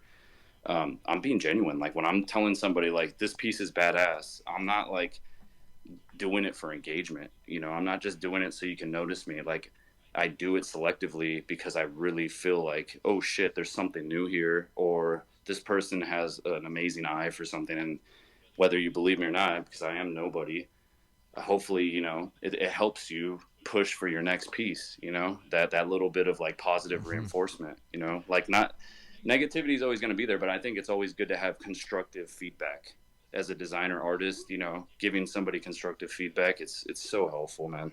It really goes a long way. On that Absolutely. note, do you like when people give you ideas and give you prompts? Like, that's something else we've seen kind of two sides to, where some people are like, no, I only like to do my own thing. But then Mike Nash down there is like, I don't know, I get writer's block. Give me an idea, give me a prompt, and I'll see what I can run with. Yeah, I take the feed. Like, I'm very selective because I'm like really anal with the way I approach my work in every regard. I think it's just the designer in me, the way I approach things. But I'm extremely open to constructive feedback. Like if someone tells me like, "Oh, your shit sucks" or looks like that, then you can fuck right off. In my opinion, Yeah, I that's won't not tell you that. constructive. Yeah, it's not constructive. As long as it's constructive, I'm totally down for feedback. And even being a professional for the last 10 years, I reach out to people all the time. Like I consistently reach out to people, and I'm like, hey, what do you think about this? And they're like, I don't know, man, maybe get rid of this shit, or maybe that's not balanced, or the colors don't look good. Just like when I said with math community, like there's been times where I posted pieces there and they're like, yeah, maybe reduce this a little bit and maybe try doing that. I'm like, all right, cool. And then I try and it's like 50 times better, you know? But then again, even when I do get some feedback, if I don't agree with it, like I don't think it's going to make the piece better, or it's something I already thought about, then I'm not gonna run with it, But I Yeah, definitely take constructive feedback Mm-hmm. 100% all the time. I do that. It makes you a better artist. I mean, in general, it definitely does. I mean, I learned that early on. Even when I'm doing AI artwork, I send it to like traditional painters that I know that are like gallerists that are like really established artists, and they're not okay with AI 100% yet, but I know that they'll be able to tell me like, yeah, dude, your composition's way off, or I don't know about that color next to that color, the vibrations aren't looking very good, or what's up with that, that piece right there in the corner, maybe you should do this. Like I have a friend, my buddy Luke, he does that shit all the time. He'll like, it's so funny, I'm used to it, in the automotive design, but he'll take a piece of mine and then send it back to me, and it's like chopped up into a million pieces. Like that's, redlined. yeah, the red line chopped up, because he'll throw it in Photoshop and he's like a fucking master. And he's like, do this. This looks better. I'm like, fuck, that means I got to redo the whole thing. But it does look better. So then I'll listen to it, reprompt, and try to get better results. Yeah, that's cool. I think Absolutely. that's another thing that's super cool about Tezos and just NFT art in general is like you can go back and look through somebody's collection, and you can go back and look at the very first pieces and just look forward and see if they've progressed as an artist at all. And it's something like, it's something that's really apparent in.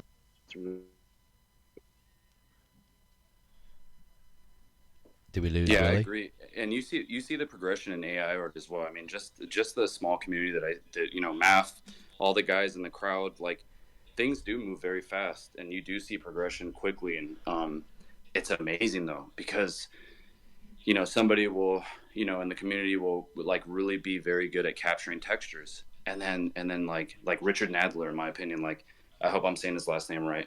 He does this series of like textures with these like guys like kind of like facing towards you like a portrait of either one man or two men, and the textures this guy captures is just fucking insane, and it gets me jealous because I'm happy I have a following with my whole like AI interpreted graffiti thing.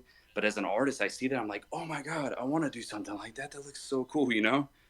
And I love it though. Like with like indie too, like in the crowd. Even I mean, oh shit, Clown Vamp's in here. That's crazy. That's the dawn of all of us, all of math right there. But no, you even see with them like.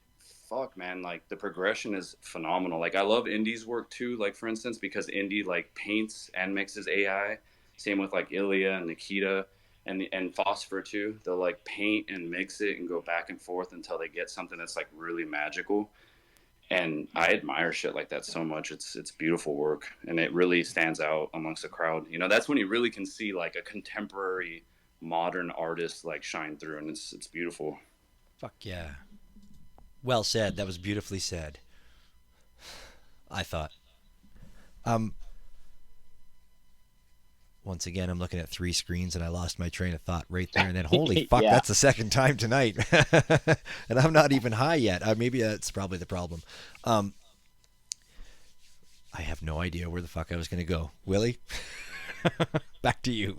Yeah, I don't know. I mean, does anybody else have any questions That's down there? what I Anybody was else going wanna to come up and ask. ask a question? Um, I know you said that can I say hi? Yeah, of Mike. course, Mike. How you doing? What's up, guys? Holy smokes, Nines. That's what I'm gonna call you, dude. Learning about you and your background in street art and skate culture uh, is fucking phenomenal. And then your background in automotive work, holy shit, dude! That's like that's where I like kind of learned that I had a creative bone in my body. Um, I usually only chime in like after the guest, and I'm chiming in a little bit before. Um, but damn, dude, I'm vibing with just about everything you're saying, son. And with AI, holy smokes! Right now, especially with the new artists coming in that are getting with Mid-Journey and Disco and Dolly and all that. I think we're experiencing what's going to be looked back as straight up nostalgic AI art, and I'm loving it, every minute of it. But then knowing that you've been in it and playing with algorithms for that long, and it's it's just fucking badass, man. I just wanted to give you a big old hug and a props, man. Dude, I really appreciate that. And, this is like always my pleasure coming into spaces and meeting new community members and shit like that and vibing with guys like you and girls and everyone, whoever, because I think that's what it's all about, and sharing stories. And I get inspired by this shit and like, learning from other people. And, I'm just glad I can relate, that there's so many things we all relate to in so many ways. And we're just coming together and like sharing these things. And it sounds fucking corny, but shit, it's true, dude. I don't think it can sound corny without it being true because I vibe with that shit 100%. Like, I love your PFP too, dude, because as a skateboard, reminds me of fucking, reminds me of Suicidal Tendencies back in the day, Venice Beach, skating all that shit. I used to skate the pit, all that stuff, dude. I miss that. I mean, I got a funny fucking hell yeah, son.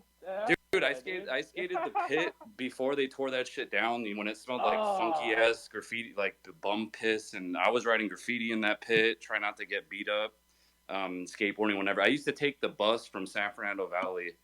I used to take the bus for $1.50, and it would take me like 2 hours to get to Venice Beach. and I'd stay there all fucking day and just skate with my buddies. And then we'd be coming home, you know, before, at that time we called it the RTD, before the RTD, you know, stopped serving us, and we couldn't take the bus and we were stuck out there, you know what I mean? But no, that Did was you my say you were life, dude. sponsored at some point? Yeah, I was sponsored. Yep. I was sponsored. I was actually, I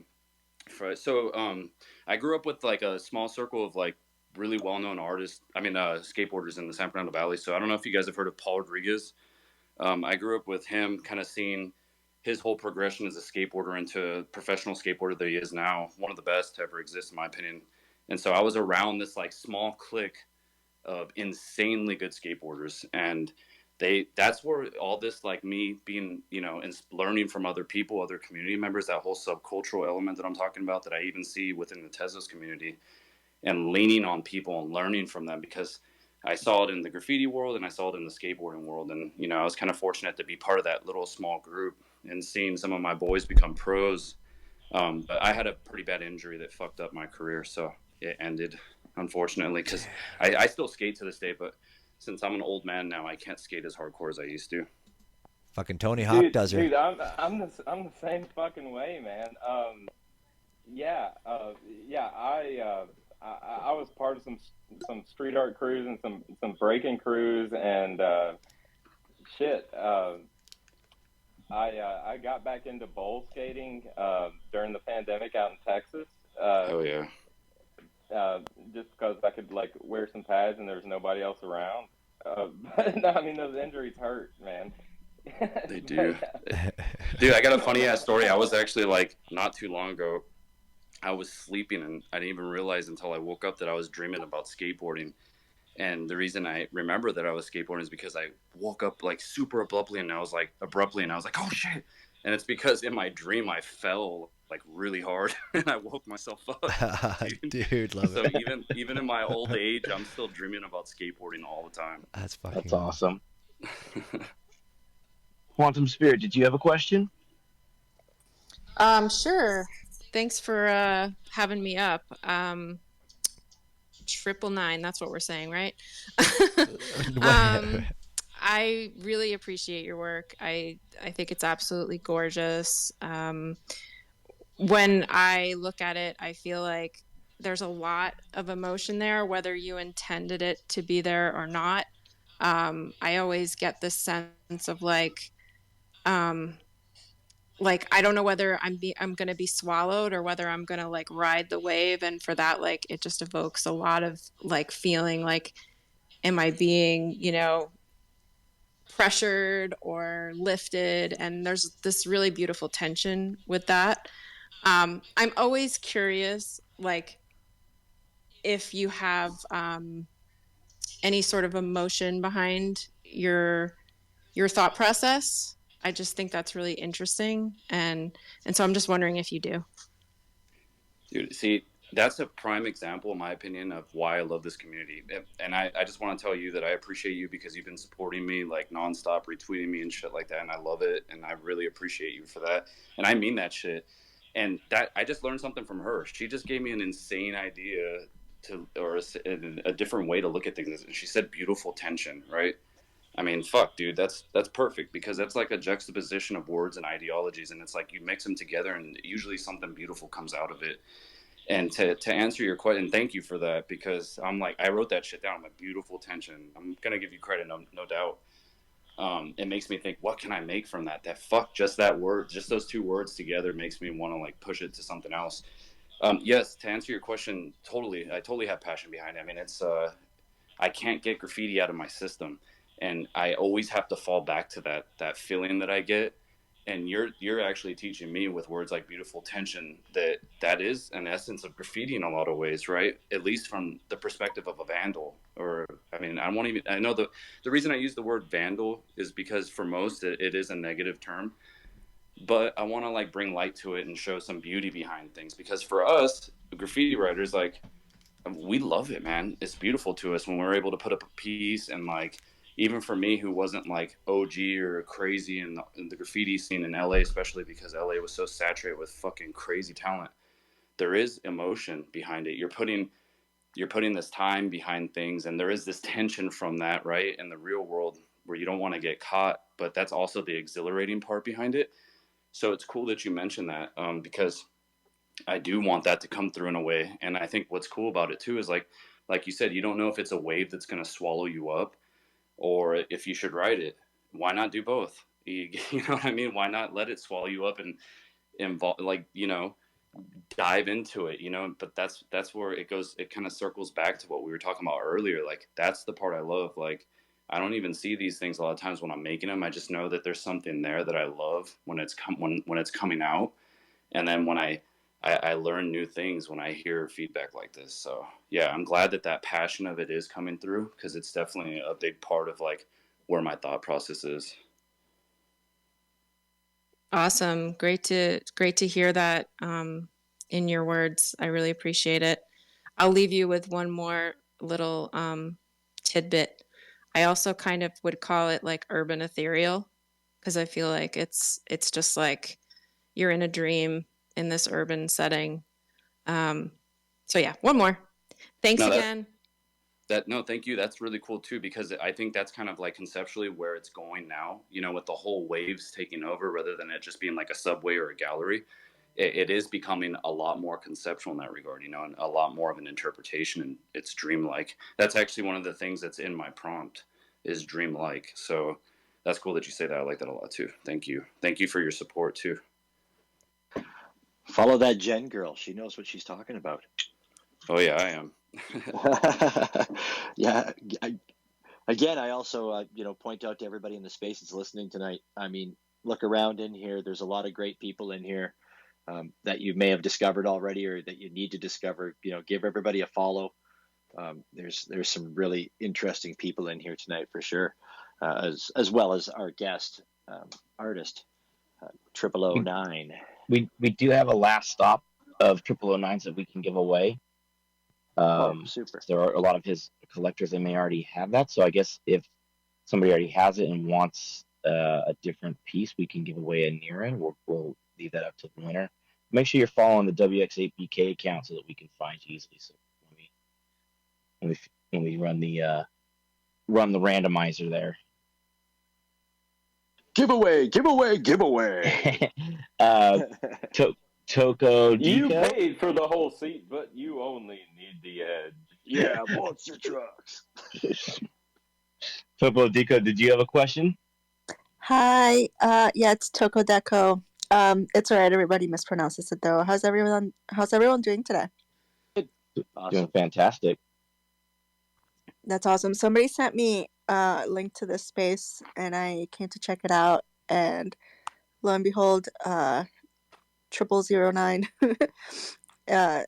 has this beautiful piece which I've been seeing around on Twitter, and it is absolutely gorgeous. Definitely stands out as a super unique style, which I really appreciate in AI art. I'm not an AI artist, but like I appreciate it.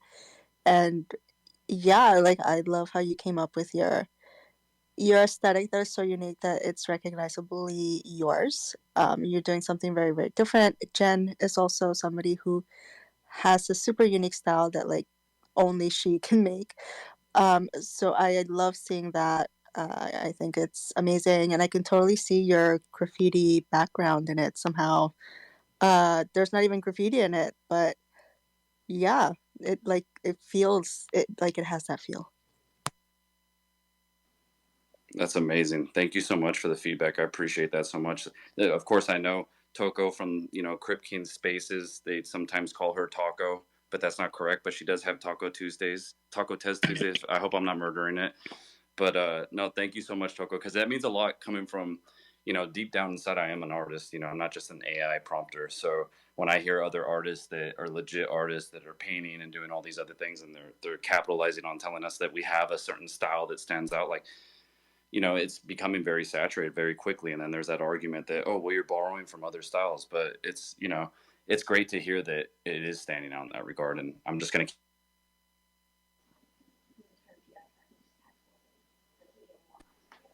I think I got muted. I think Bits accidentally muted everybody. No, I was just saying it's great that, that does come through. It means a lot that you're saying that. And, it's cool that you kind of recognize like a graffiti essence. And I just got to keep capitalizing on that. I do notice it quickly too, though, because like I'll like practice or like post something that isn't the typical style that I do, quote unquote style. And the engagement's like, who the fuck is this guy? But for me as an artist, it's like super fun to explore whenever I can. But nah, I'm just going to keep running with it. It's Toco Taco Tuesday, and people do accidentally call me Taco sometimes. That's okay. I answer to both. But yes, I think I'm learning that AI art can be easy to make, but making good AI art is really, really hard. You know, so there's like anyone can kind of put some prompts in, but making it really yours and also having it be awesome and stand out, that's the hard part, and that's where that prompt artistry comes in, you know. 100%. I agree with that. It's, you know, I think the beautiful thing with it is like, okay, the way I relate to it is like with Photoshop, for instance, I use that all the time, but that's a tool that does what I tell it to do, right? And it's going to do it based on what I'm doing with those tools. What I love about AI assisted artwork is that it's a collaborative tool. You know, you're working with it, you're changing it slowly to really get what you're looking for. And then it doesn't even stop there all the time. You know, you can take it beyond that. But yeah, to your point, it's not easy. And when you do come across something that's a little bit more efficient, I would say the right term would be more efficient to produce. It's kind of like that golden moment. You're like, holy shit, like that's all it took to get this. That's pretty fucking cool, because then you just start like, you get inspired and you just start pumping shit out.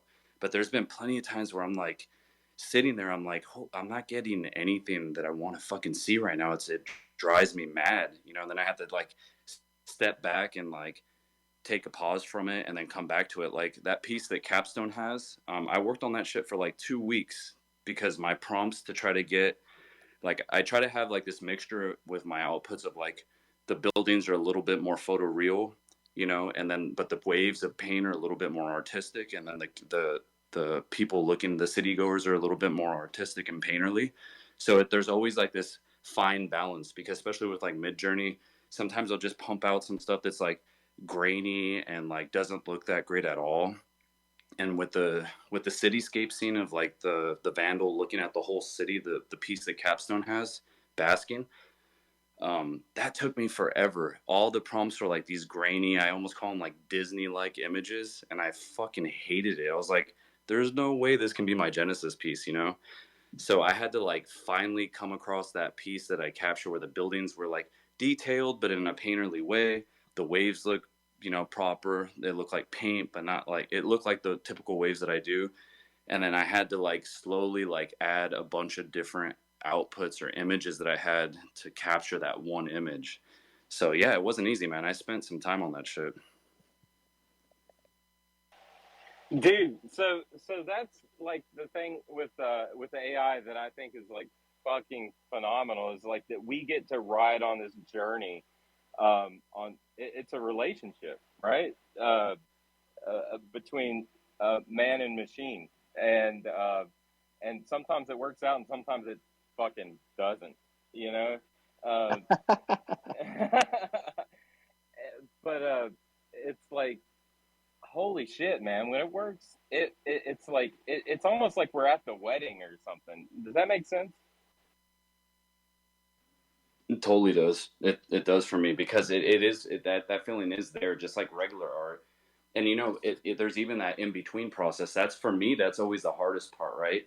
Is working on a piece, and you're like, this looks like fucking shit, and you're like, just keep going. You got to execute it. It's gonna come out nice. You got to believe in your artwork. I do that shit all the time when I'm trying to come up with a collection. Like I'm trying to come up with a collection for another solo show that's happening. I guess some more quote unquote alpha.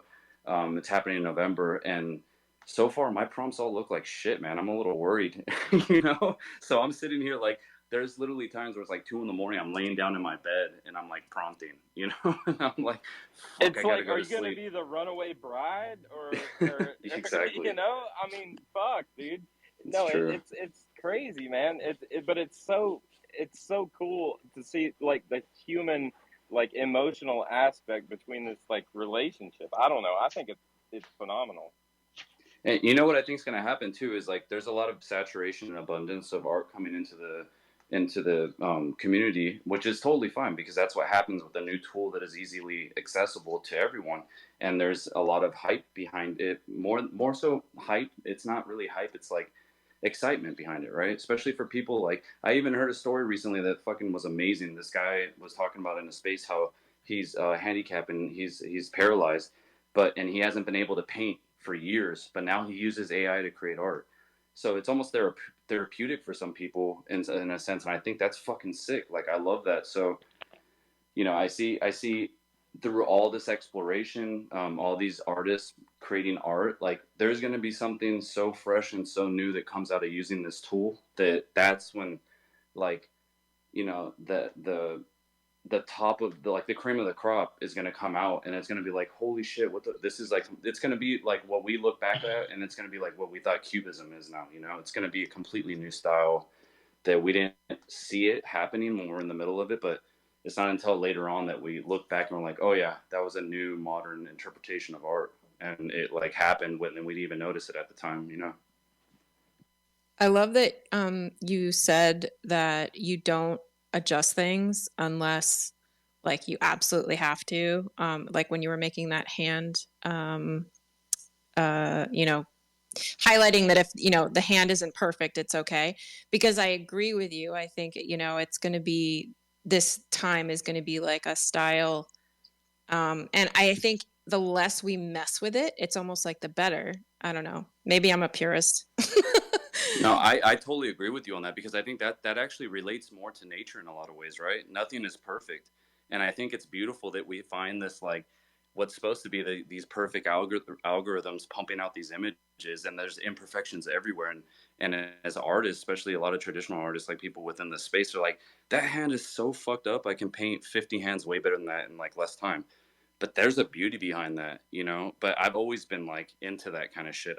I guess as an underdog and subculturalist, like that's one of the cool parts about it. All these artifacts of AI, I find that shit super interesting. Sometimes I'll come in, like if I'm doing a portrait and the eye looks like Quasimodo or something, I'm like, yeah, it just aesthetically doesn't look good, even though it's not perfect. I'll come in and like fix it a little bit, but I try not to fuck with it at all. Like the most I'll do is like a lot of like photo chopping, and layering. I do a lot of layering to get things to look cohesive as I can. But if I come out with an image that's just like perfect straight from the prompt, like I feel like, oh my God, I did it, and that's pretty rare. That's like true love, man. That's awesome. Dreams has a question. Go ahead, Dreams. Oh yeah, I just popped in here. I just saw your art for the first time ever, and I'm just like, honestly, I wasn't a fan of AR until I listened to you talk about it a little bit, and like honestly, got some respect for AI art, and checked out your stuff, and I really like it, dude. I like it a lot. I think it's really well done. Thanks, bro. I appreciate that. And there's so many other AI artists that you got to check out there, even within this crowd that like they're just like bomb ass traditional artists, and they're pumping out like this amazing work. That's another thing I think that people need to take the time to understand. Not you or anything. I'm just saying, like, some of the people that shut down AI art, a lot of this amazing shit that people are creating, they're like legit traditional artists, like fucking amazing painters. And like Francine's one of them. She's just I forget her last name, but she's big in the Tezos community. She's like one of the most amazing painters I've seen in the space, and she just started going into AI art, and she's fucking killing it. And you know why? Because she clearly understands color theory. She clearly understands texturing. She understands composition. And she's a master at that shit. And that's why her AI art is so good. Yeah, we talked to Make It Rad, was one of our first big guests that we had on Space. And to hear, we, like I said, we usually go in kind of blind. And to then hear that, he's got master's degrees in art theory and all of this, and we just kind of thought, oh, he was just an AI artist, but no, he's got 30 years of design, kind of like yourself, and this and that. And it's like, holy shit, no, that's there's you, and you can you can see the difference in the art between somebody like yourself or Make It Rad who has this extensive background in art and color theory and design, all these different things that than you can between somebody who's just picking it up. And that comes down to curation and execution, right? First it's curation because you got to know what's good and have a good eye for it. Of course, you need help for that a lot of times, but that's very, very important is curation in art, no matter what, as an artist. Just knowing what you think is going to hit, because there's times where I produce artwork in my professional life and like I'm like, okay, this is it. This is amazing. And then I go to have a review with it and they're like, why'd you put this up on the wall? And I'm like, what the fuck do you mean? I love this piece, but nobody else does. And those are like little things you got to pick up on. And then execution is everything, right? I mean, it even comes down to like what some of these guys in math talk about in terms of like how they upscale the process of how they get the crispness of their imagery. Um, Even when it comes down to like when I'm working on combining things in Photoshop, how much feathering I'm adding when I'm highlighting and lassoing things. I never fucking use like, never. I'll use like warp tools sometimes, but it blurs an image. And through my experience with using Photoshop professionally, like I know certain tools will fuck up the crispness of an output, you know? So I know that there's sometimes I have to have feathering because there's depth of field, or if something's too crispy or too bright in the foreground or not dark enough, it doesn't add contrast. There's a lot of things to think about going into a piece. It's not just like, oh, that looks cool, put it out, you know? Definitely get like Ruben Fro vibes from your latest drop. Super dope. Thanks. I don't know if you know who that is, but he's like a 3D artist who does crazy VFX. So super dope, super dope. What's his name? Ruben Fro. Oh, yeah. RUBEN Fro. Yeah. Yeah, of course. I just Yeah, he's wild. Yeah, sick ass work, and I respect that because I'm a 3D artist myself. You know, like I build not A-class surfaces, but in my professional experience, I mean, I have to build cars, so it's like I respect 3D artists. You know, so even as an AI artist, quote unquote, when somebody compares me to something like that, I'm like, fuck, that's sick. You know, that's really cool. Hell yeah, dude. Toko Deco, you had another question you wanted to ask? Did I say it right this time? You did. You're a lot closer. Oh. No, it's all good. I just I gotta get going, but before I go, thank you so much. 009, keep making your work. I wanted to tell you guys about the Tezos event that we're doing. It's AI Wizards, and I hope you guys will do it. 009, I hope you'll do it because I'm really curious what a wizard done in AI would look like with your aesthetic. So yeah, I'll DM you the thing, and for everyone else, it's my pin tweet. So yeah, but if you want, you can pop that up at the top. If you want to pin that up to the top, definitely do that for everybody in here, please.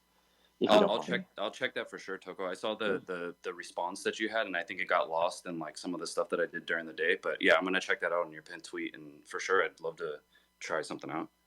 yeah, thank you guys. I mean, we're doing a whole thing with it, and we're also doing a little curate exhibition during the metaverse event portion of it. So like we'll be selecting our favorite AI renders, and the whole point is to get people to try out AI. So exactly to what you guys were saying, just learn tools as an artist. Like don't limit yourself, try things out, and that's the whole thing. So yeah, I pinned it up here. Thank you guys, and I hope you'll try it and retweet it.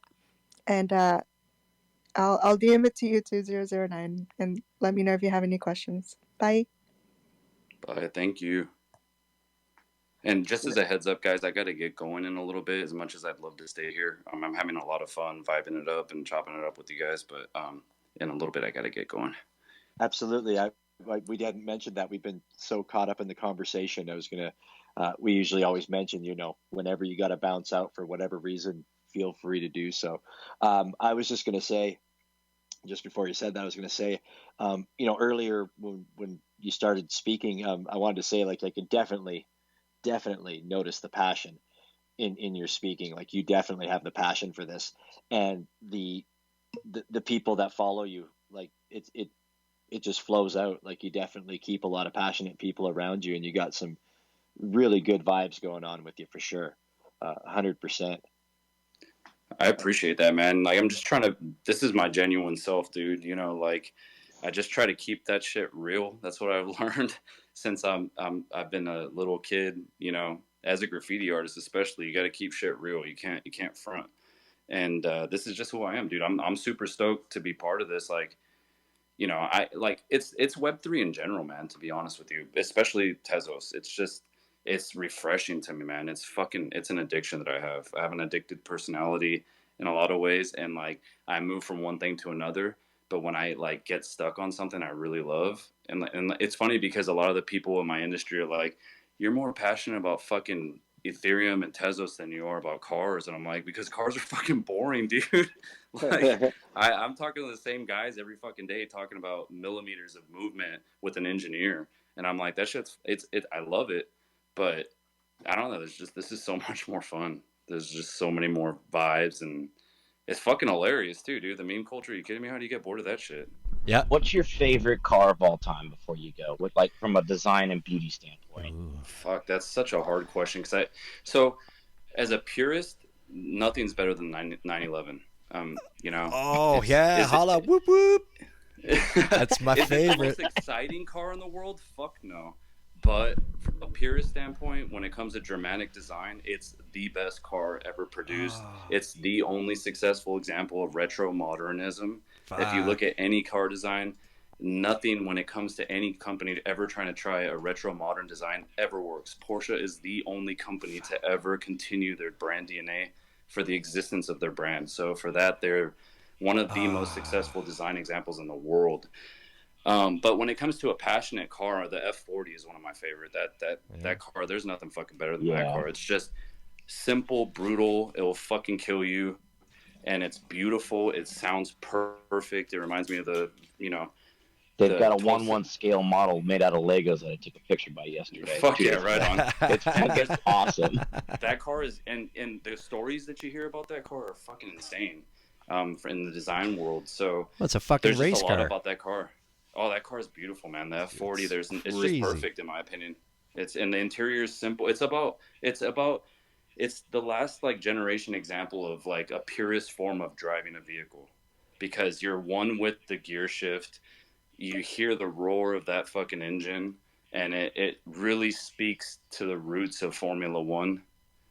So yeah, that's one of my favorite. 100%. That is a nice car. The 911, yeah, that's like, I want a Porsche so damn bad. I don't care what year, what it is, really, honestly. But yeah, 911s, sexiness. Oh man, I love that car. Sexiness, especially even as a modern example. It's the fact that they're able to execute what they've done from a design standpoint is really fucking difficult. And we'll definitely take your word on that, because you're a man that knows that 100%. I was gonna ask. we could sit here and talk cars for another 3 hours easy. Well, Kelly, we know you got to go. I know. Dilip has a question, I think. So if you can keep it short, so we can let 999 get on his way. Come on. Absolutely. Yeah. Thanks so much for allowing me the space. As a matter of fact, I'm the kind of guy who likes to hang in the listener space. More than pressing that mic button to come up on the speakers panel. But it was such a pleasant surprise for me to find this panel and the discussion going on. Otherwise, for most of the spaces that I went in, the first thing I heard was that somebody telling, oh, thank God I didn't come across a guy talking about AI and getting in a fight with him. And here I come across a panel and people all talking about AI. And each thought process that you're telling, it's almost like, you're speaking my mind. And I was like, amazed. Oh my God, I should press this button and go to speaker panel and tell hi to you all guys. Of course, this is the first time probably I'm meeting you all guys. But you can't imagine how happy I am, listening to you guys and exactly feeling the vibes with it. As a matter of fact, while I was in listener panel, once I clicked on the speaker's thing, and then I had to go and take my breakfast. By the way, I'm in India, so it's early morning, 8:30 here. So because I was having breakfast, I didn't want, you pulling me up on the speaker panel and me munching my breakfast and speaking. So I, cut it out again, and then again I gave the request. Thank you so much for allowing me to come and speak. But to be honest, I'm only a photographic artist, but I have a very close friend of mine who is a photographer for last 15, 18 years. And he has been working his skills around Midjourney. And although I was trying to bring him onto NFT space for his photographic work, but because of his real life commitments, probably he was not very keen on putting so much of time that is required for you to be known or successful in NFT. So but luckily he agreed to me bringing his AI works to NFT, wherein he creates the work and I do the legwork of showcasing his work, because he being from a photographic background, and as we were talking, your background of skill definitely helps in creating the kind of AI work that otherwise generally with prompts would not be possible. So if you look at the body of work that is there on my object platform, and obviously it's a collab work, it's all photorealistic work. And many a times, if you look at those works, sometimes, as a photographer myself, it becomes so difficult for me to distinguish whether it's a photo work or it's an AI work.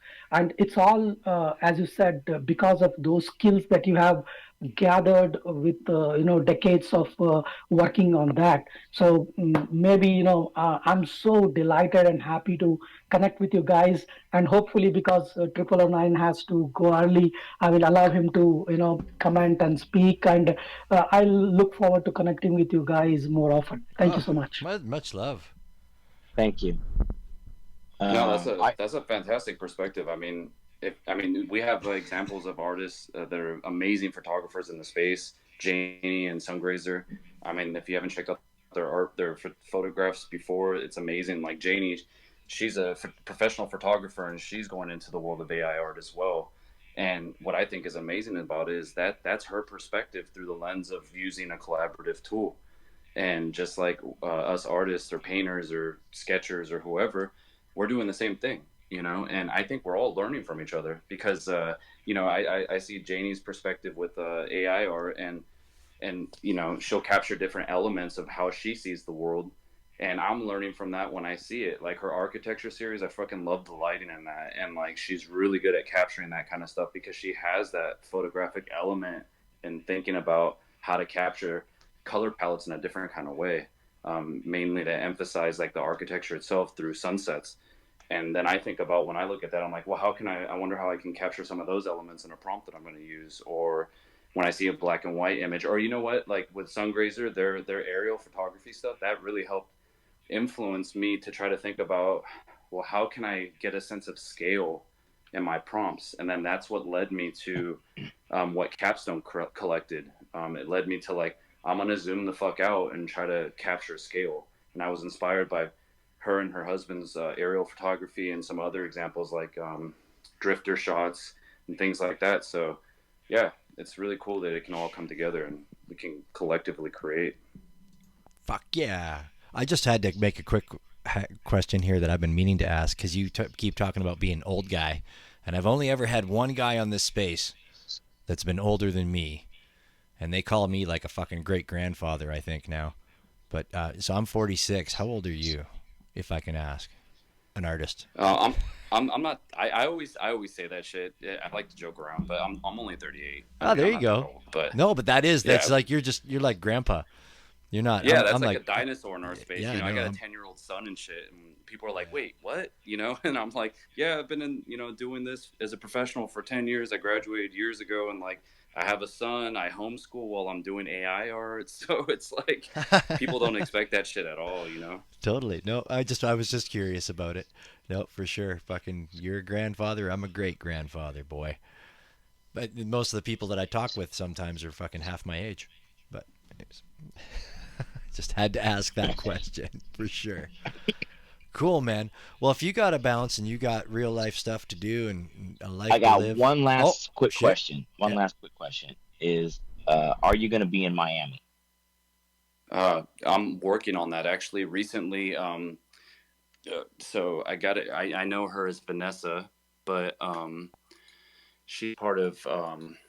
Here, let me check it. So a short answer, possibly. I don't know for sure, but her handle is V Coleman, and she's also known as Art Wolf. But she's like the boss at 4 NFT Gallery. She recently was, amazing to nominate one of the pieces that I've done to potentially have my artwork as part of this platform for Untitled Fair at Art Basel. So it's currently in a voting series right now, where the token holders vote on who they want to see at the art fair, and fingers crossed that I might be one of them. So I really fucking hope so, because that's like a dream of mine. Wow. Nice. That'd be awesome. Dope. Yeah, so I'm hoping that's gonna happen. That would be dope. That was some good information. Hell fucking yeah, man. Great. Let's do it. Yeah, we could go fucking skate Miami, dude. Dude, I hear there's a really rad pump track, which I've never experienced a really good pump track. But if you're familiar with a pump track, holy fuck, man. You can stay on your board and have a great damn time. Yeah, we have a really cool one right up the way from me, because I mean, I'm super spoiled as a skateboarder growing up in Cali, so we got a few of them around, and there's one right like really close to me. But the problem is there's always amazing badass BMXers on there, and they'll literally like kick you off the fucking track if you're in their way. So I try to avoid that shit. Mother fluffers. I gotta rip me a one wheel down there, Mike, and I'll go pump track with you. There you go. Fucking pump back on a one wheel. Holy fuck, man. Yeah, you'll lap my ass. Fuck. There's Grandpa out there. Hell yeah. God, dope. Well, Cool. 0009, we had a great time. I had a great time talking with you. Like I said, I could talk cars for another 3-4 hours with you, easy. Dude. So if you want to come on another time and just do that, then by all means. Yeah, man. I'm down, dude. I still, I mean, I know that's not my forte completely right now, but yeah, I'm down anytime to talk about cars. I love cars for sure. Yeah, and it's super exciting to hear your background and everything you're doing. Your super rare drop, all your stuff is pretty amazing. So it's really cool. I really want to see some more of your physical and your graffiti stuff, and so I'll have to find your website and dig into that a little bit later. But cool. I had a blast. I'm having a blast. So, Bitch, you got anything else? Yeah, no, just definitely wanted to give big thanks, man. Like, we appreciate everybody that gives their time to come on here and do this, and like hearing somebody so passionate as you doing what you do and seeing your art and everything that you shared with us tonight, like 100% appreciated. And you're more than welcome to come back. We do the space every Tuesday. Like, you're more than welcome to come back at any time and grab the mic and come up and talk about anything that you want. Pop in, for sure. We'll keep supporting you 100%. And you just keep doing what you're doing, man. We thank you very much.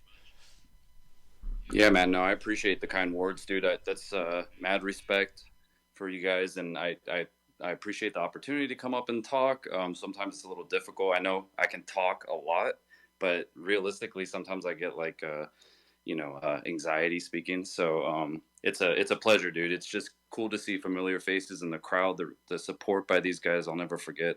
And from you guys now too, allowing me to come up and talk and speak a little bit about myself. And I look forward to continuing it, dude. It's going to be dope. I'll definitely stop by in this space. It's fucking good vibes, and you guys are good people. So thank you for everything, man.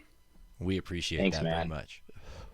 Big shout out to Tezos Art Collective for turning my eye onto you and ultimately, being the one that brought you on here. Yeah. Yeah, hell yeah. Respect to him too. Like, I really appreciate that. I didn't know that until now or earlier when you said it. So thank you, Tezos Art Collective. I mean, you've been supporting me as well, and I really appreciate that. I appreciate everyone in here. He's really dialed into the Tezos scene. He really knows who all the artists are and stuff. So he's a good tool in our tool belt there for hosting these spaces. For sure. We're definitely, for anybody else in here tonight, like we're going to stick around for a little bit longer and do some chatting about some other stuff, and feel free to stick around. If you all got to go, you can go. Yeah, we actually have a coloring contest that we're going to talk about here in a little bit, specifically. What? So hang around, see anybody can enter that. We've got, I just want to mention, we've got the champ himself, Nicholas Dimes, coming up next weekend. Oh, or next yeah. Tuesday. Nicholas Dimes As coming our up. featured artist. Fuck So yeah. He should be a fun one. Oh, I gotta be there for that one, man. That's gonna be fucking good. I love his spaces where he just fucking plays NASCAR sounds in the background and like 80s fucking glam music and shit. It's so fucking funny. How the fuck have I missed this? Oh, Willie. I don't know. I mean, like I said, we try to go kind of blind, so I've been kind of not following his spaces, but he pops up in our space every once in a while. Yeah, he does. I think he's a big collector of Laser Lou, and he's popped up a couple times. And he's just hilarious. So we're gonna have him on as a guest, and so it should be a blast. Yeah, that is next week. I'm not gonna miss that one. Rubbin is racing. Yeah. Cole. We got Proteon popped in too. I just noticed down there. Well, I didn't just notice, but Proteon popped in with us tonight. He's the artist, the guest artist for the Wag Me Wine drop. What did we drop? 5, Willie? We dropped 5, right? Drop 5. Drop yes. 5. He is the artist for the Wag Me Wine this round. And the first mint is fire. Oh yeah, absolutely. It's up there. I should wonder if I can find that quickly and pin it up to the top, because I should, for anybody that's interested to check that out. If you're a fan of Proteon, if you're not a fan of Proteon, you should probably look into it, and you might be. I'm going to tell you right now. Not only does he do the visuals, he also does all of the music for all of his pieces as well, which are just stunning. We love it. It's a good way to own. All right, fellas. I'm sorry to interrupt, man. Yeah, no worries. No, go ahead. One more time. I'm out, and thanks again for the opportunity. All right, and everybody, peace out and respect to everyone. Cheers, All man. good. Thank you, man. Thanks, bud. Have a good Take night. care. That's dope. Another one of those artists that just came in like a freight train, right? Boom. Here I am. Here's what I do. I love it. Yeah, that's why I like going in blind. Yeah. Because I don't want to know all that. Like I want to be blown away, because then my reaction's genuine. I'm like, damn, that's amazing to hear, as opposed to like, I kind of knew that shit. I mean, it's cool, but I kind of knew that shit. Like I want my reaction to be genuine. I was so afraid of that shit. I was like, hey guys, what do you want to talk about? And I was like, holy shit. I was like, man, I don't even know. Yeah, and then you talked forever. We talked forever that night. We can't get you to go away now. Yeah. Yeah, I know. I'm kidding, Mike. We love you, man. You're kidding. No. Mike Nash has become, well, I guess we can say officially, really, but Mike Nash is totally a supporter. He was a guest on the space a while back, and we're collectors of his. And we've just invited Mike Nash a couple weeks ago to just kind of be up here as the third microphone. Well, I guess it's kind of the fourth microphone, but I'm WX8BK as well as Bits. Just let little bit of, letting it out of the bag there. But yeah, no, totally. Because Mike Nash he's got great opinions on stuff, and you've got a vibe for this whole thing, man. You definitely are into this stuff, and you love it through and through. Mike Nash is like my personal curator at this point. When I'm looking for something that I'm like in a mood for, in a mood to buy a piece of art in a certain style, I put out a tweet and Mike's the first one to respond, and it's like usually spot on. I'm like, yep, that's exactly what I was looking for. How did what the hell was that? What was the poster you were doing? We were talking about last week for the that event for. Man, I'm totally lost here. I lost my train of thought. The wild. Art in the wild. Yeah. Okay, so the Call of the Wild deal for Teztown, maybe. Yeah. Is that what? Yes, sir. All right, rock and roll. So the final poster isn't complete yet, but it'll be available after the wrap of the event. Cool. But yeah, I did the the marketing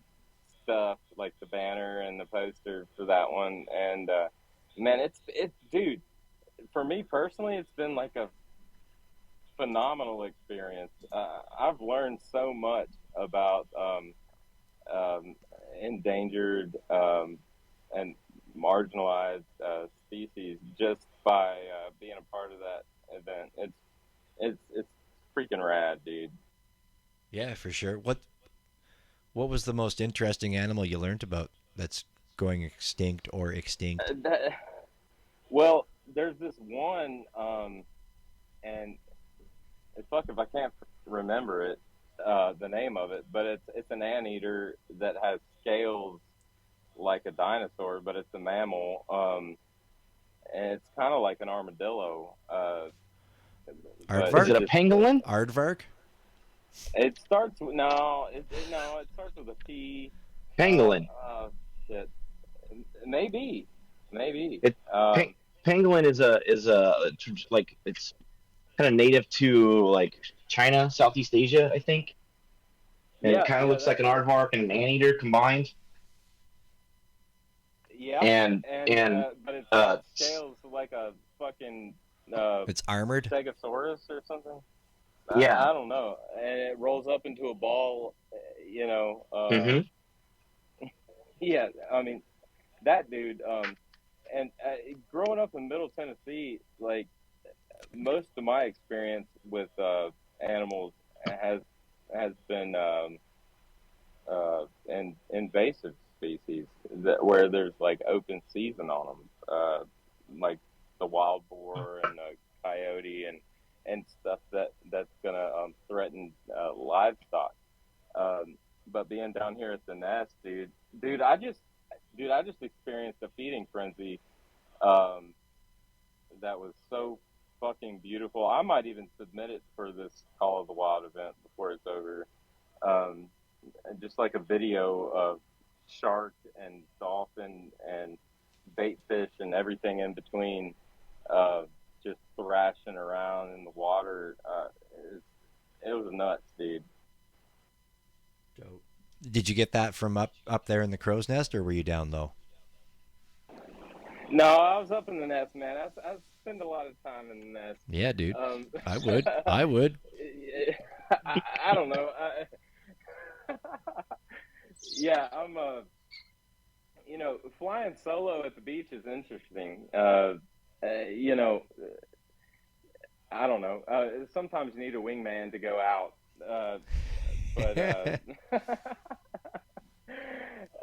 But no, I experienced some crazy ass sea life. That's for damn sure. That's wicked. Nature's a fucking awesome. Like, let's face it, right?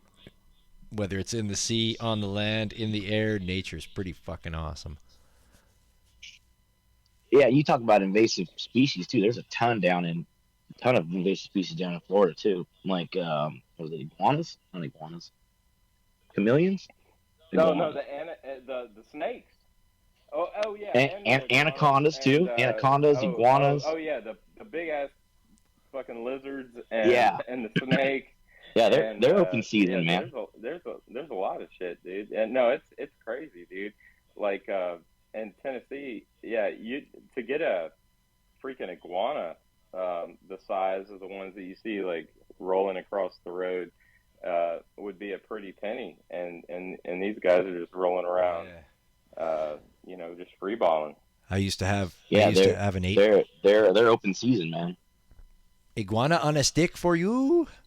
I used to have an 8-foot iguana and a 6-foot iguana as pets. They were pretty bad. You let them go in Florida, didn't you? Yeah, flushed them down the toilet to Florida. Gave them fucking tickets. Said fuck yeah. Oh, they were dope, man. I would never, you know, back in the day, like I remember in the 90s, it was like, I think it was in the 90s. Yeah, it was the late 90s when like iguanas were big. Lots of people had iguanas. Tons of people, like they were selling them everywhere because you could buy them small for like $20. But people didn't realize these fucking things grow huge. And if you don't spend a lot of time with them, they get pissy. I'm sure Mike Nash has maybe seen it, but like they can be surly, aggressive pieces of crap. And they have the claws. Dude, they are like true fucking punk rockers, man. Yeah. And it's kind of cool to see like the disdain, but then in the same right, it's I had my big guy on my shoulders the one day, and I turned my head too quick, and it scared him for whatever reason. I don't know why, but he smacked me in the side of the face with the base of his tail, and I had a welt that went like from like my temple all the way down my face, and then it started on my chest from him hitting me with his tail. It was brutal, man. And then of course I went to throw him off, and he had his claws, so his fucking claws scratched my shoulder. It was a whole kerfuffle. But yeah, I would never tell people to get one as a pet unless you have a ton of time to spend with it. Never get one, because when they get mean and unhandleable, they're like vicious. There was a pet store here that used to have a picture up of a woman in the reptile department. The face from this lady that got attacked by her iguana, and you would have swore that like some vicious dog like attacked her, like with how her face looked and everything. It was like absolutely nuts, but it was her iguana. So just so you know, kids, before you go out buying an iguana as a pet, that's You heard it here first. That's right. The real alpha of the night. That's Bitch right. started the iguana invasion in Florida. You gotta make sure that they're like a homie and they're on your side. That's man. right. You gotta like take care of that dude. Fucking right. Yeah, I mean, you bring somebody off the street. Yeah. Totally. Definitely. This is the night. How's the? I was going to ask about the golf cart, but the golf cart's probably still not going, right? Because the guy won't sell you parts for your muffler, Willie. Yeah, I don't know if I want to put more money into it or flip it at this point. It's because I can't use it to take my kids back and forth to school. So I don't know if it's worth keeping and dumping more money in. Yeah, true that. That's disappointing. Still kind of in a decision here. I mean, it runs, Can take it. I got a couple things I can still look at to tweak it to get it a little better, but yeah, I just don't. Yeah, if anybody out there knows anything about golf cart repair and how to solve Willie's problem, feel free to come up and let him know. We talk about everything on this space. Sometimes Uncle Elon knows a little bit about golf carts, or the way the engines work, but I don't know if you throw some of those gyro motors in there. Ooh, make it electric. Yeah, that's more hassle than it's worth with a golf cart. You just sell and buy an electric. They're golf carts. Oh fuck. Well, you're taking the fun out of it now. Come on, don't you have all the time in the world? How many kids do you got? You got all the time in the world. But I was looking at trying to sell it and maybe buying like a Polaris slingshot or an all electric 1964 Mini Cooper. Oh, that'd be fucking cool. That thing is like a real Mini. Yeah. Holy shit, man! We a classic with a Tesla conversion.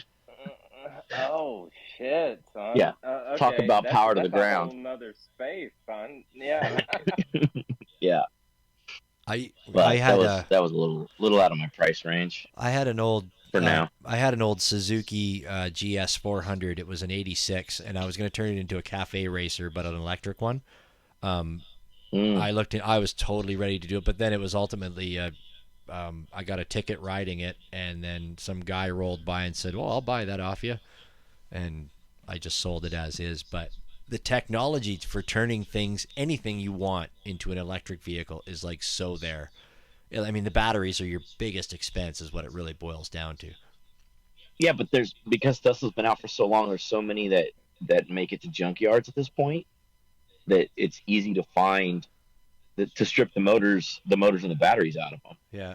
Right. So, like people specialize in finding junked ones, pulling the motors and batteries out, and then turning that into basically a plug and play system for whatever fucking chassis you want to put it on. I want to do it. Like when I was researching it, there was a couple of forums that I was in, and man, like the power of electric is just like absolutely nuts. Like it trumps all, if you have the setup right, like it trumps all gas engines, like 100%.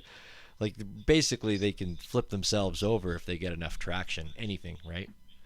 It's cool. I love electric. Yeah, when you're talking about fucking power, for damn sure, and then the not having to use fuel, that's a whole nother thing. but holy smokes, yeah, dude.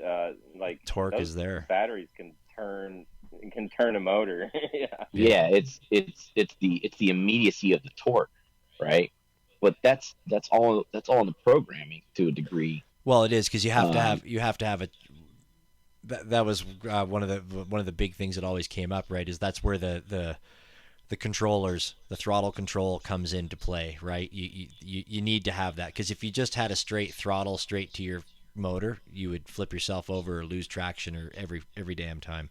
Yeah, you just be burning tires. Yeah, or flipping over or crashing. Crashing. Don't forget crashing.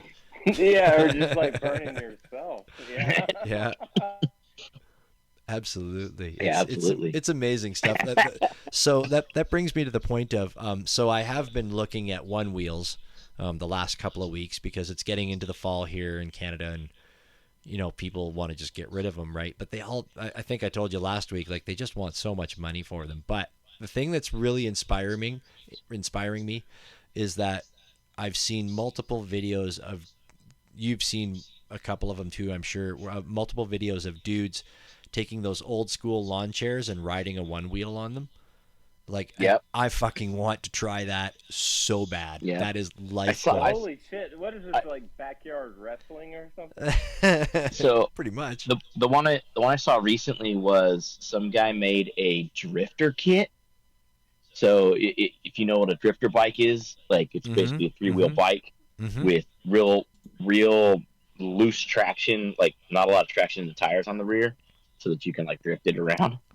It basically made a drifter kit for his one wheel, so it's got a seat hanging off the back and like a handlebar, and then 2 wheels off the seat.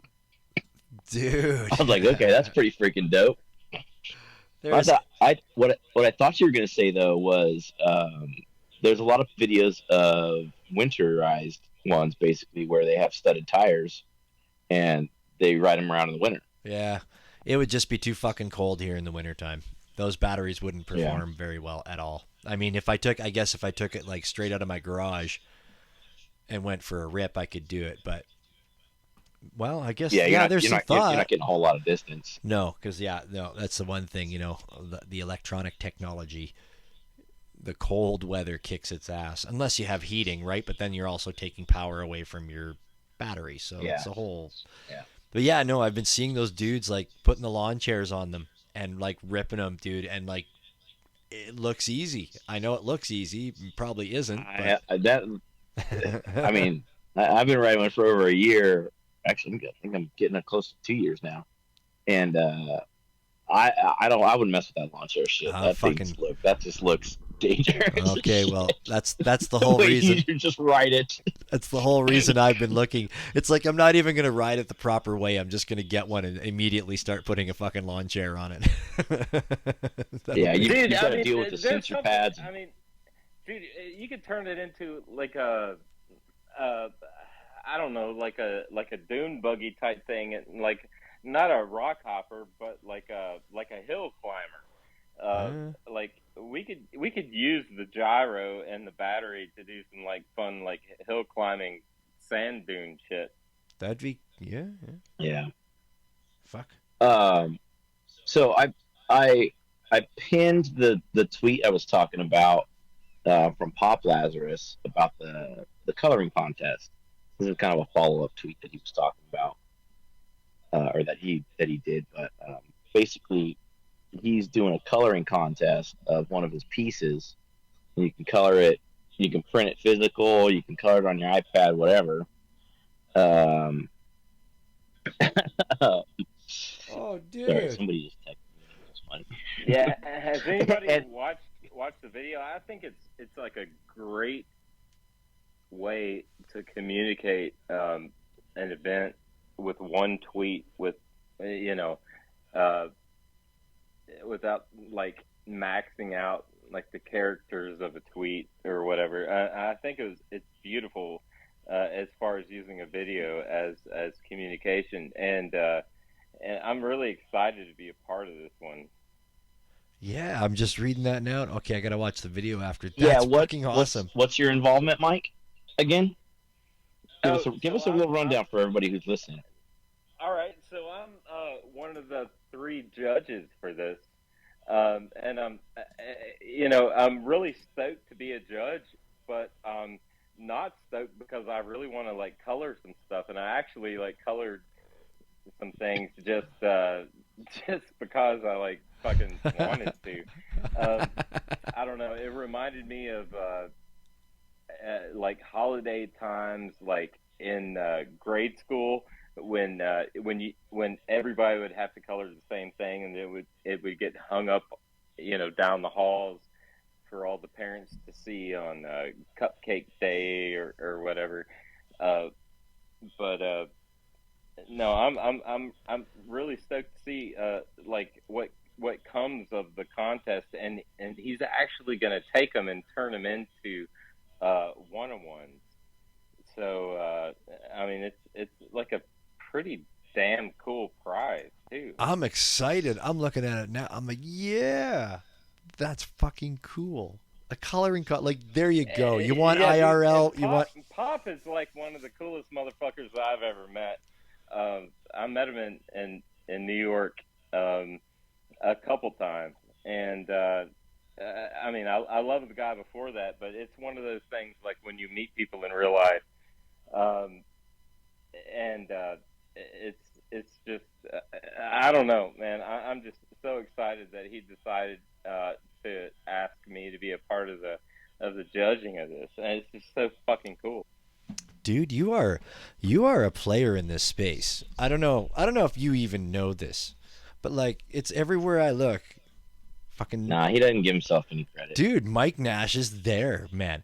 That you hosted a space on Saturday, correct? And that was for the same project for the Tezos Animals project, I think. Oh, I took the keys from Yeah. Lily on Sunday, and yeah, I think I did all right. But I played some music that is licensed, so I'm a member of BMI, so I gotta go pay my dues.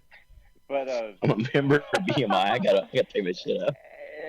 I mean, but dude, no, I don't know, man. I'm just so invested, and I believe in all of whatever that we don't even know what we're building, but we're building like a fucking solid foundation for what is never been. I don't know, dude. Yeah. No, you're right. You've expressed that before, but I was just gonna say, like to Willie, like absolutely. Well, Willie knows. Mike Nash is everywhere.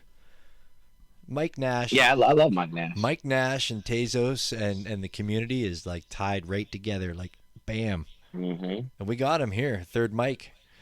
He's third. We got Mike Nash as third Mike. The third Mike. I love it. And, dude, I mean, I love it. I mean, Tuesday nights for me, I mean, I'm here. So, do you think it's okay that I have both my kids color one, and then I'm gonna color one, and then maybe have my wife color one, and I think enter them all? I think I'd love to see it because I'd love to fucking see your Yep. kids beat you. That's why I like the idea of this. Like, it's such a neat kind of old school basic art, get everybody involved kind of idea. 100%. Well, like Mike was saying, like you paint your parents, you do all these things in school, and then your parents come and see them on Cupcake Day or whatever. They're all hung in the hallways. But it reminds me of like back in the day, my dad used to manage retail, and there always used to be like a cafeteria in the back of the store. And there would always be a coloring contest going on for whatever was happening, right? If it was Easter, you'd color some Easter bunnies, or Christmas, whatever, Halloween. And they'd be all like plastered up there, and then you'd win something like free fries or something like that. I don't know. Yeah, I love it. It's totally awesome. It's getting back to the digs, getting back to the basics, man. Grab yourself some crayons. And Pop's work is just fucking phenomenal to start with, dude. Oh, dude. He's doing the whole Seinfeld monster boat party deal. I mean, I met him in New York a few times, and his whole involvement with just like I,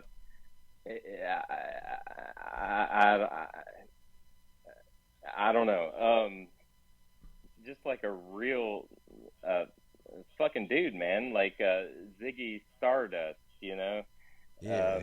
I mean, he went to the Guggenheim when everybody else was like sleeping off the night before, and he wore a tuxedo, uh, and he was staying in an RV.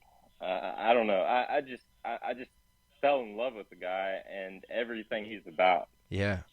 Willie and I are actually some of his most avid collectors, as a matter of fact.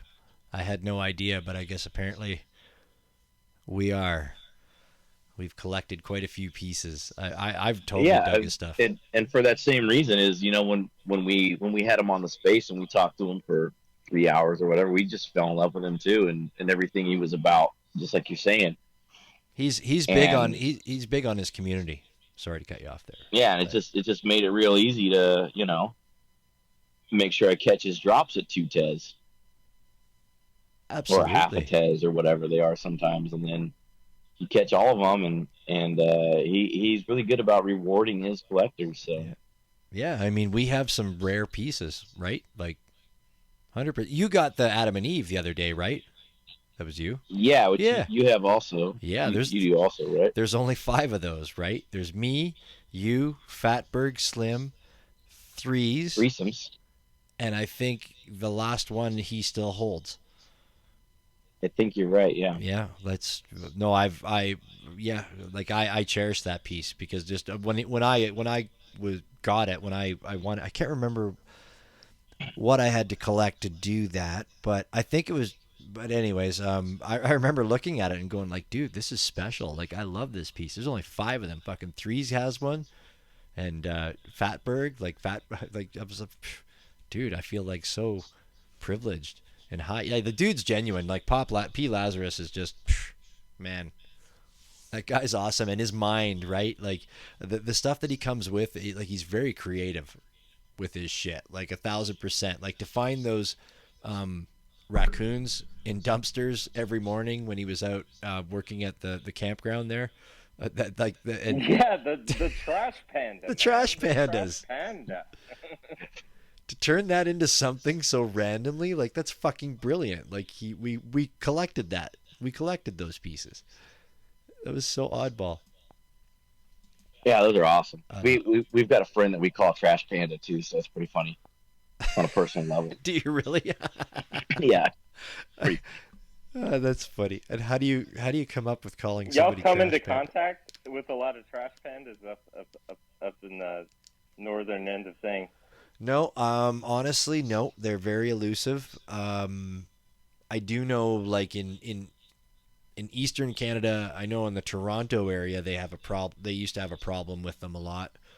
But yeah, no, they're pretty elusive. But when they're around, yeah, they make themselves known. I deal with me personally here in the city. Coyotes is what we have a lot of. Coyotes and porcupines and skunks in the city. Them big rough and tumble. We need a skunk art event. Skunk art. We did trash art. We should do a skunk art. Well, maybe that'll be our thing. We should get that trending. Dude, let's do it, man. Yeah, possum, and down in Tennessee we call possum the chicken of the tree.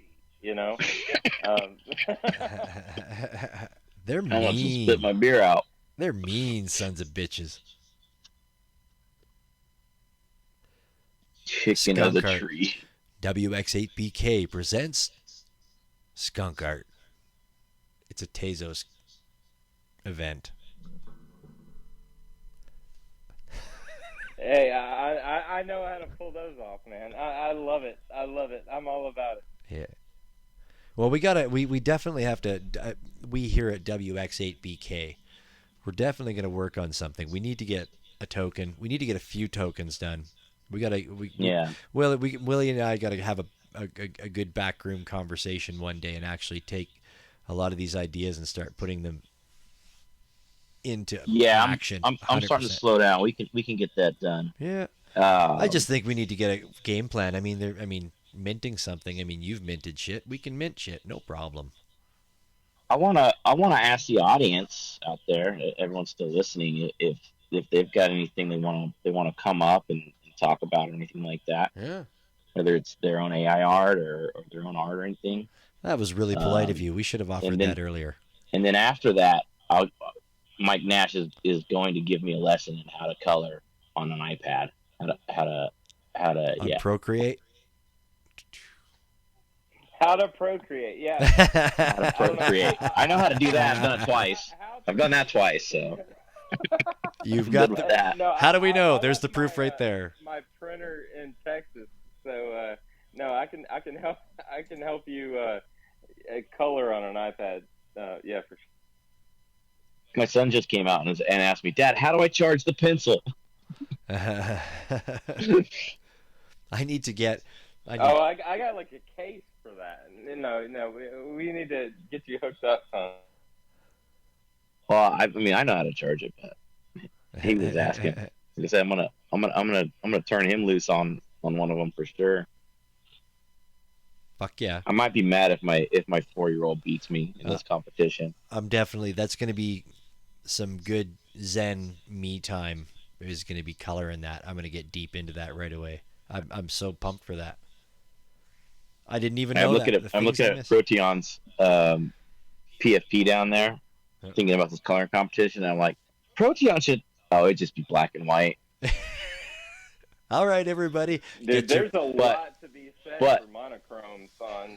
It would be. It would. I was gonna say it would be an awesome use of monochrome black and white. Absolutely. I'm sure it would still be fire. That's a new spin on the contest, though, right? All right, we're gonna have a monochrome contest, folks.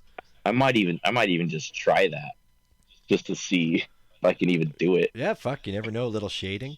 Oh, I don't want to give away. Right? I don't want to give away ideas now. Got the printer going right now. I'm printing off sheets. We're going to it. I got to take the day off work tomorrow, boss. Why? I got a coloring contest to do. Jerry buy some fucking pencil. Seinfeld. I mean, come on, right? No soup for you. Come on. Let's do it. Right? Yeah, the Monster Boat Gang project. Sorry, I was choking on myself there. That didn't sound very good either. That Monster Boat Gang project he's got going on is really great. The pieces that have come out of that so far have been fire. I know he's been doing a lot of moving, so he hasn't had a time to finish it up yet. But I enjoy it. I liked his Bowie pieces. Those were the first things that I bought, and I bought them because I liked them.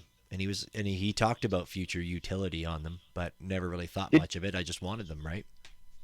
Did we talk about the actual NFTs released from the Bowie Foundation? No. Did we talk about those at all? No, I don't recall that at So all.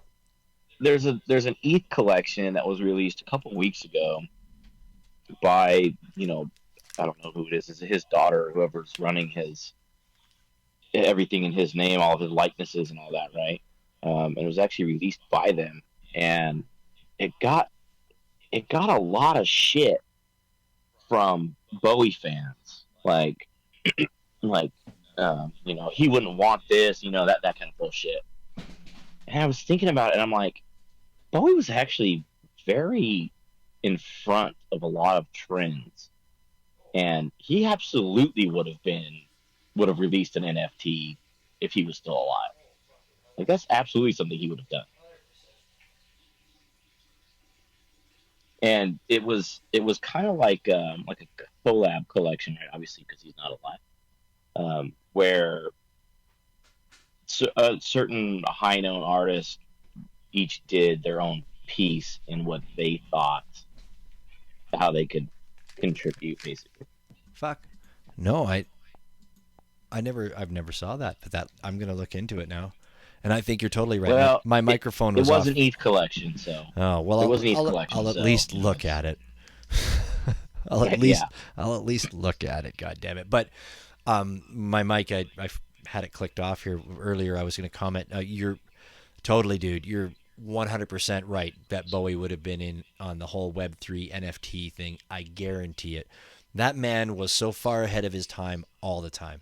Whether it was fashion, fashion, like Bowie was like totally at the forefront of all that, and music. And he was a very smart man, right? And he Absolutely. Absolutely. I agree with that. He was also like one of the first musicians to like really break into like movies and acting before anybody else did. You know, I never thought it was about just that. another way to get his likeness and his name out there. Mm-hmm. I thought it was really cool. I do Now, remember. I think that was very Tezos, man. Like, really, because like homie didn't like compromise like the soul spirit, like the center of it, and and Tezos kind of doesn't do that. It's like take it or leave it type feel. Yeah, for sure. Yeah, absolutely. Yeah, yeah. I just remember. Yeah, Bowie was amazing. My mom was big into Bowie, so in turn, I mean, I love music. I mean, like a lot of people, I love music. I mean, as people that have listened to the space know, I was a DJ for like 16 years, so music is a really big part of my life, and Bowie definitely was an amazing forerunner in music and art in general. I do remember from MTV, I remember an interview that he had like a long time ago where he called MTV out for not playing black artists during prime time, and that they only played them at like 2, 3 in the morning, and like he was sitting there and like the interviewer was like, no, no, no, you don't know what you're talking about. And Bowie's like, oh no. He's like, I sat up and I watched and da da da da, and he just like laid it out, and he like basically chastised MTV back in the day. I guess they would always black artists, they would not put them on the mainstream, and who would have noticed? But yeah, like I love stuff like that about him. Like he was very proactive towards things as well. Like he was a very forward thinking man. He was goddamn David Bowie. He could say whatever the fuck he wanted. Yeah, I didn't even like as a kid. You know, I knew him from Labyrinth more than I did his music until Right. I was in my late 20s, probably. That's interesting because of my mom, I knew who he was. Well, Ziggy Stardust, right? She played that fucking vinyl all the time, and so then when Yeah, Labyrinth, he was just after the era where my dad would have thought that he was too, you know, punk rock or whatever, and so my dad wouldn't like he wasn't in my dad's genre, so Right. I had to kind of find him on my own, right? well, that was an interesting soundbite. I don't know if you heard that. I heard it in my microphone. I just poured the last of my wine out. I finished a whole bottle of wine, guys, and you wouldn't even. And Watch out. I don't think you would have known it either. I think I stayed pretty well composed for that tonight. Yeah, you sure did. Sometimes I, you know, I don't keep as composed. It's always a good time. No, it's glad to have you back. We could tell you were a little out last week, Yeah. It's all but good. you're back. I'm going for broke. Just for anybody, for anybody out there, I'll tell you what. I get it now. I understand why sometimes people stay in relationships that they should get out of a long time because it's just easier to stay in the relationship sometimes. That's a little advice from me. But yeah, no. I'm composed this week. I changed locks on my doors today. I locked my ex out. And that's a good step, son. That's really good. 100%. It's not advice though. Everybody should go their own route. Don't take that advice from me. Pretend I'm in America and you can't accept that advice. It's not actual breakup advice. I was going to say the Canadians finally not giving any actual advice. No, that's That's why right. they put his own disclosure in. Yeah, no, definitely follow your own path in your own situation. Don't listen to me. But anyways, yeah. Not relationship advice. Not relationship advice. No. So really fucking cool thing, and I'm actually going to pin it up to the top because I'll be proud. Not that we're going to talk about my relationship problems here, but I definitely gotta post something up at the top here that I fucking took absolute great pride in yesterday when I set it up. So it'll take me a moment here as I chat. Willie, if you got anything you want to talk about, feel free to do so now while I try. Oh, I'm just watching the Dodger game, and San Diego's actually kind of coming back here, and it's not pleasing me at No, all. Just got it on the background here. I just can't watch baseball, even live. Yeah, there's a lot of games. So I watch a few during the season. Probably, I don't know, 40 maybe out of 160. But I just love playoff baseball. All right, I'm gonna You get got this that? pin. You got Yeah, that pin ready yeah, yet? yeah. I'm just back. I guess nobody else wanted to come up and say anything. Nobody had any golf cart advice. Nobody. I guess not. Nobody wanted to talk Nobody about. wants to. Nobody has any projects they want to shill. Well, it's okay. That's kind of good. Sometimes these nights, it just goes that way. Okay, I'm gonna learn how to. I gotta pin this up to the top. So, and I pinned it up to the top. Fuck, I'm a pinning machine. Bam. So up at the top, what I pinned was. That's my setup. I haven't seen it yet. So in case anybody didn't know from the earlier comment, yes, I have an ex-girlfriend that is exiting my life. And she came in on the weekend and pulled everything out, like the TV stand and all that. So I had a 50-inch TV kicking around, and I was like, fuck, I don't have a TV stand. And I was looking around, and I'm like, fuck, I really don't have anything to put this TV on. And then I went out to the garage, and I was looking around, and then in the corner, there's this nice set of PA speakers that I have. And I'm like, oh yes, that is so fucking gonna be my TV stand. And I just hooked the amplifier up to it tonight. I'm really happy that I have neighbors that are cool. Because these things are fucking bumping. They're bumping. They're 500 watts. And the amplifier that I'm running with is about 350, I think it is, or 300. So no danger of blowing them up, but man, do they ever pound. Is that a Make It Rad lamp in the corner there? I have to open up the picture now and see what the heck you're talking about. It's probably oh, in the top left corner there? No, that's a painting. Yeah. That's a painting of my dog. No, top right, and the right hand. Oh, top corner. right. Oh, yeah, it could be a red lamp. Yeah, it could be. Hey, okay, yeah. Sorry, the actual lamp that's there. For anybody who doesn't know, Make It Rad. I was talking earlier. The AI artist, and a couple of his recent series have been chairs and lamps. And just saying it like that sounds kind of weird. Lamps. But when you look at them, they're gorgeous. Yeah, they certainly There's a true beauty to the architecturalness that he's been able to get out of those prompts. Mm-hmm. It's funny when I take that one lamp, the lower one there that's on in that picture, and I bend it down to shine at the back of the TV when I'm plugging something in or whatever. It totally looks it even more so. I should take a picture then. It really looks one of his lamps. But yeah, anyway, so that's my TV stand is two PA speakers with 18-inch woofers in them. I fucking can't wait to really blast that this weekend. Actually, it might even call for funny. Might even call for some Jurassic Park. That would be good. I've been messing around. Yeah. I've been messing around with getting back in tune with DJing. And I think now that having these in my living room is really going to help. The fish in It'll help you DJing or help your living room. It's a beautiful illustration of Web3, man. We're getting back to what means something, right? Yeah, fucking rights. Cutting it down to the basics and just representing. Fuck, my neighbors are so amazing. I've had karaoke nights here and with the windows wide open and never had the cops called in my life, never had the neighbors come over and go, hey, can you just turn it down? So I'm going to take advantage of those speakers this weekend, I think. We're going to fire it up. Yeah, you should. Yeah, no, I think so too. It'd be a waste not to. Well, they've been sitting in my... I'm thinking, what about the new Top Gun? That's got to have a killer soundtrack on it, right? Yeah, I could probably try that. Yeah, something, because I went and saw that. Jet engines and... Fuck yeah.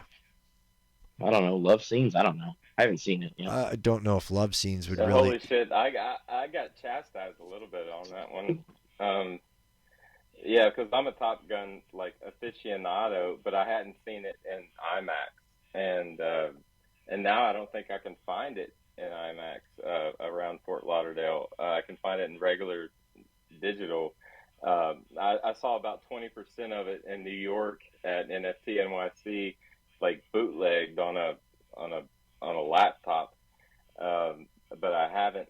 I think it's like the last time that like jets are going to be like literally filmed that low to the deck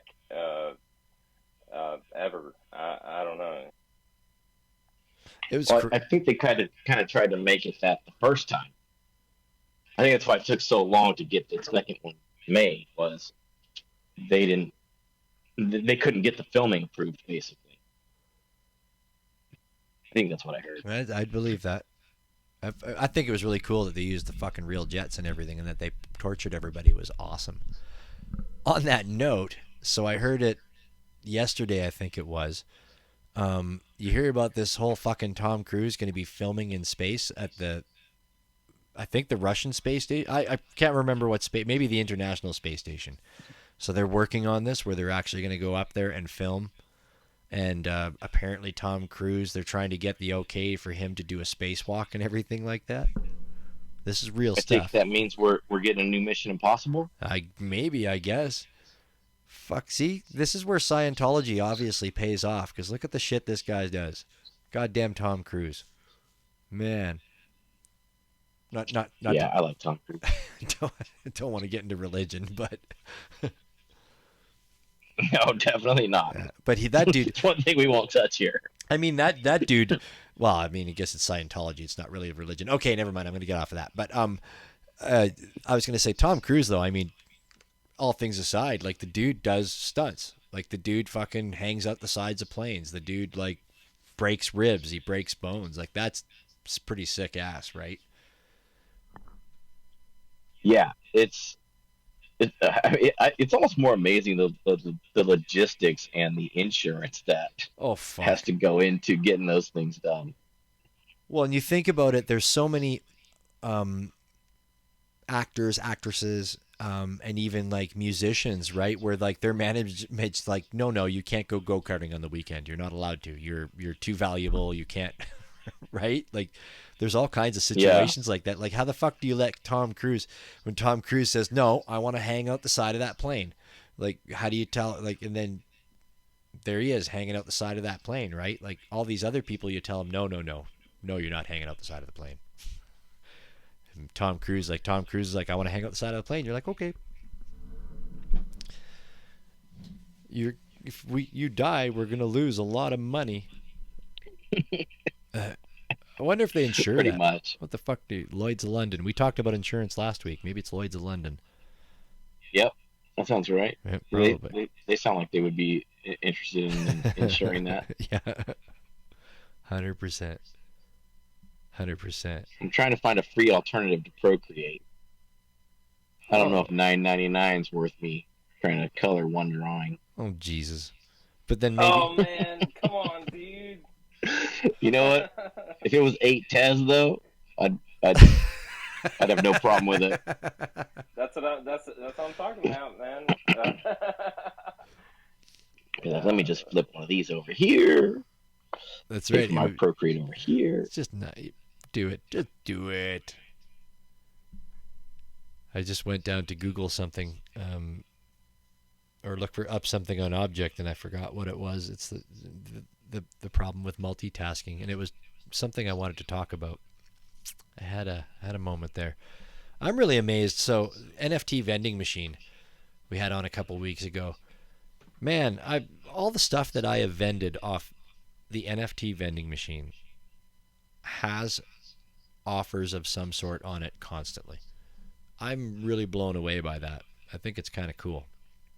Just kind of shows the curation that goes on in the main collection. Yeah, I mean, well, he was a curator. Yeah, for some time, right? Truth to that, for sure.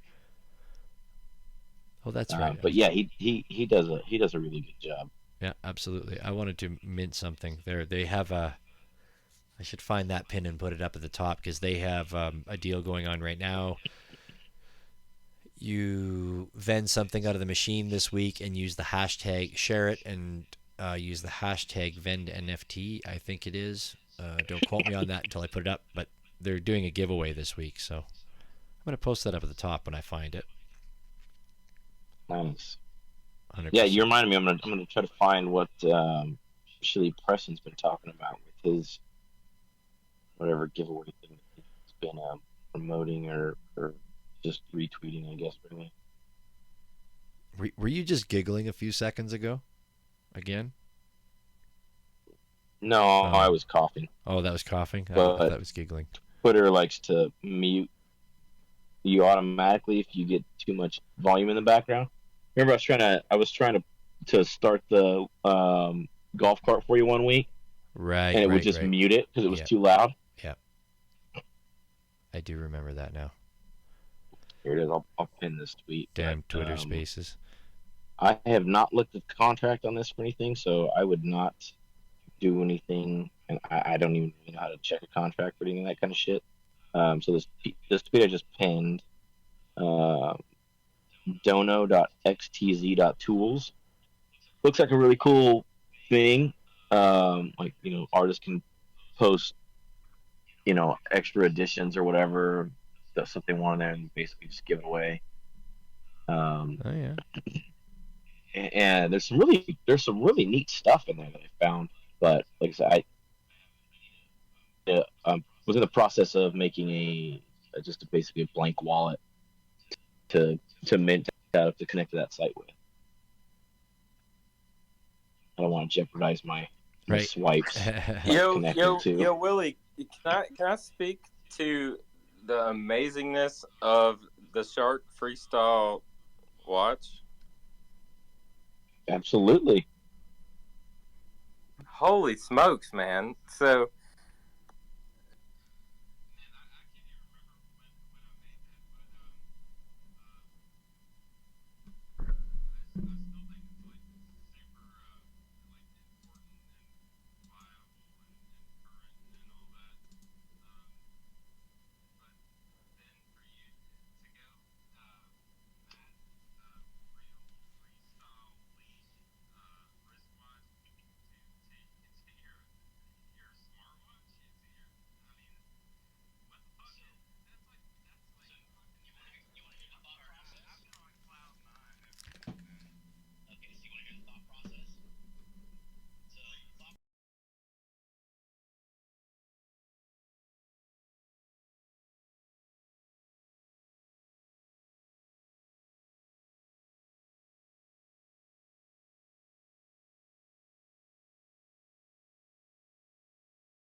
band actually came in and the colors matched him perfectly, I was just pleased as punch, man. I was so happy. And then I was wearing it all weekend, in the water park and shit, theme parks and the water park. And it's just a comfortable band too for if you're swimming and out doing stuff. Oh like yeah, that. like they knew what they were doing when they developed that thing. I mean, it's like a leash that you'd have, brother and my kids and everything about that. Yeah. Yeah, so I was thinking, maybe we could do something with that and kind of bring that series back. But I don't want to say too much on the space without talking to you in private about it. Yeah, let's do it, man. But yeah, I think that might be a little alpha here. Is we try to work on some real life stuff. With that, I think that's. I'm 100% there. Okay, yeah, we'll get in. We'll talk a little more in depth. I like it. Maybe tomorrow or something offline. But yeah, I was really happy with it. I fucking think they're amazing. Oh, I gotta delay. Fuck, I gotta fix this. Hang on here. Yeah, what happened? You had to jump out and then jump back in? I don't know. I gotta jump out again. It's not working. All right. Not working. I'm going. Ah. Okay, so now I gotta find. Did Poplaz post that image as like a downloadable file anywhere, anything like that, or like what do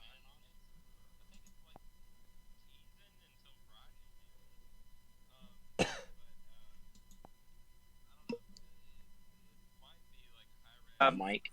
Not really yet. As far as I know, Planning on it? I think it's like teasing until Friday, maybe. But I don't know. It might be like high res. Mike. Not really yet. As Was far as he I know, planning on it? I think it's like teasing until Friday, maybe. But I don't know. It might be like a high res downloadable. Wearing a helmet and it like throws back to fucking like take your protein pills and put your helmet on. Like I was already fucking around with it yesterday. Nice. I'd love to see that. Did I get rid of my delay? No. Okay, I'm gonna switch over. I think you're good. Talks amongst yourselves. I hear you fine. I think I hear you fine. I don't know. Oh, dude, I figured it out. Fuck me. I walked away and I was wearing my my wireless Beats and I was holding my phone. And when I come back to my desk where my microphone is, I have a set of headphones that's plugged into the mixing board. And that's where my problem was coming in. If I wear my Beats connected to my phone and I talk into the microphone, it's delayed just that little bit. It's actually really bizarre. Anyways, I figured it out. I got it figured out. I'm here. It was, crisis averted. Everybody can call off all the authorities. I'm okay. Thank you. Well, I don't know if I'm okay, but I'm here. We hope you're okay. I'm sure I am. Let me check. Yeah, no, I'm good. I'm all right. Totally. Got to take breaks for mental health, man. Take breaks for mental health. Well, don't mental health all the time. Don't wear two sets of headphones. Yeah, it's so weird. Oh, there you go. It's so weird when I keep wearing those. Like I sat down and I totally thought I switched my headphones and I didn't. I'm like, what is fucking going on here? It's just the operator. What do they say? User error. User error. It's always user error. 100%. I just had to turn it on and off again. No, just kidding. I had to pick up the right headphones. And then we're good now. So next week we got Nicholas Dimes on. I'm fucking pumped about that. I think it's going to be a really interesting space. I'm really excited. Yeah, I think it might be a little out of hand. Well, But that's okay. let's go. It'll be fun. Let's fucking go. It'll Well, be fun. I mean, it's not like we control who else comes up, so it's not like just randoms can come up and speak. And Days of fucking Thunder, though, brother. woo. Hell yeah. I won't. I'm sorry. I hope I don't lose my privilege. I'm just like I'm chiming in like as an asshole, you know. No, Why would absolutely. you lose your privilege? Yeah. That's what we love about you. Hell, fuck yeah. Hell, fuck yeah. We get wild in here. Yeah. Yeah, just wow, Just just wow. wow. Shit's wild. It's just wild. Dude, I gotta show you this fucking feeding frenzy that I experienced this week from the nest, man. Did you post that on Twitter a couple days ago? Or that was like a week ago. Or is this a new one? No, this is like a brand new one. I hadn't shared it. You're talking about the Only- one where Willie. You're talking about the one where he after the storm and he filmed like the fish Yeah. were coming in, the fishermen Oh was yeah, going yeah. out. No, Yeah. this one is like you got sharks, dolphin, you got bait fish. No, this is fucking nuts, man. I'll tell you what. I'll send it to you guys on the Discord. Yeah, I don't know. It's there's two parts, and each one's like 6 or 7 minutes long. So it's hard to turn into like a digestible post for Twitter. Yeah. Yeah, just DM that or whatever. I was gonna say your photo tonight, your sunset photo that you tweeted out tonight was fucking stellar.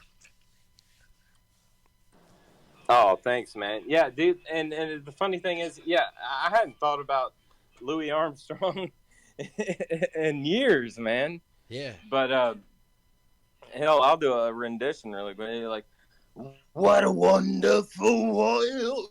Yeah.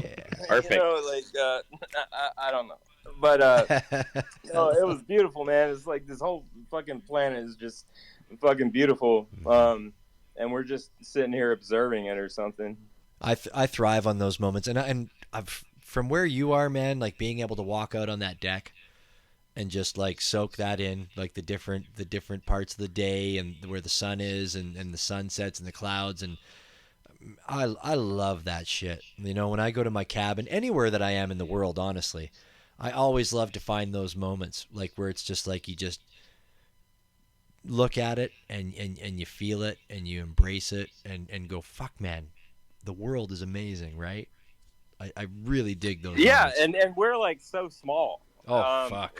We're just like a tiny little piece in this whole puzzle.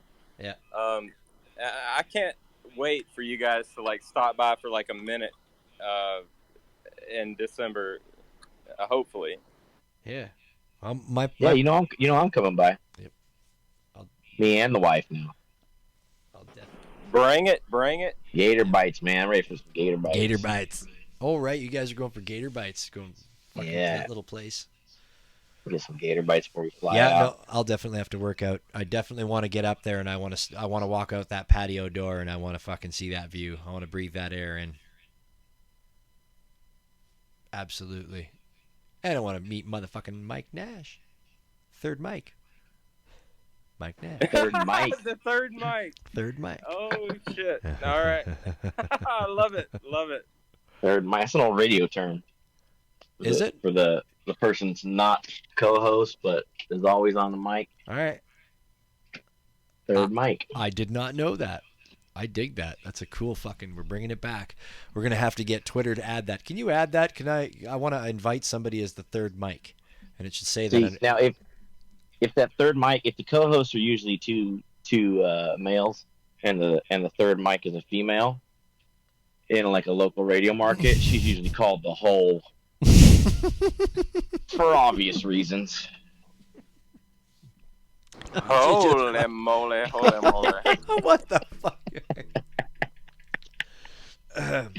All right, I just about spit red wine through my nose. That would have been unpleasant. Yeah. Oh my. All right. Okay. Well, that's something else we learned tonight. You never know what you're gonna learn. You never know what you're going to learn. It's 100% fact. So the interesting moment that I had that was a what a wonderful world moment this weekend was I was driving back up a river valley, coming back home from the cabin, and all of the I think they're ash. I'm not sure what the trees were. No, they're cottonwood. So all the cottonwood trees. Are you talking POC or pack? Pack ash? Pack ash? No. It's an NFT joke. Yeah. The all the leaves were falling down. It was really windy, and like the leaves were just raining down on the highway, and like just coming down constantly, like the whole for probably, a good 20-30 miles. Like it was just amazing. It was like I was even laughing and giggling like partway through it because it was just so unreal. And it was cool because I was looking up at the trees and going like, they're really getting stripped naked like right now. Like this is the change of the seasons. Like it's like that they've like I'm watching these trees get naked as I drive by and it's raining down on me. It was kind of a moment.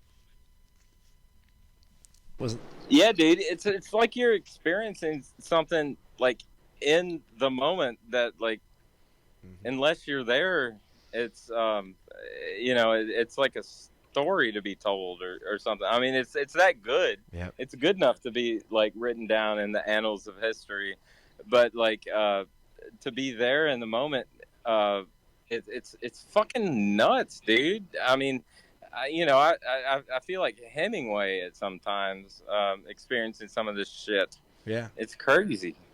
Yeah, and I'm glad we're alive to see these things. It's amazing that we live in a world where we can enjoy these things. 100%. I always say that when I go snowboarding in the wintertime and I'll like go to a mountain where you can literally get a lift right to the top of the mountain, right? So you can see 360 degrees around, and boy, does that ever humble a person and put you in your fucking spot and realize, like you talked about earlier, Mike, about being, so small here.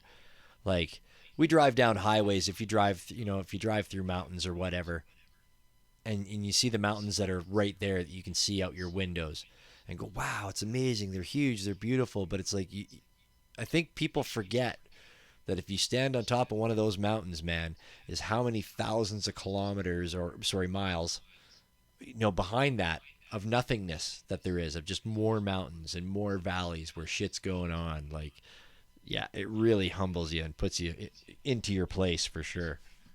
I love that stuff. It totally helps my mental health, man, because I'm between my ears like most of the time, and when I'm humbled like that, it's like then I can like finally like operate. Yeah. I don't know if that makes sense. Sure. Yeah. Nope. Put you in your place. You go, here's where I am. That's right. Bring me back down to earth. Yeah, I love doing stuff like that. I love getting high up in the mountains and looking back and going, yep, I'm small and insignificant like the rest of us. Mm-hmm. That's for sure. On that note, I had to light a joint because that was a pretty hippie moment.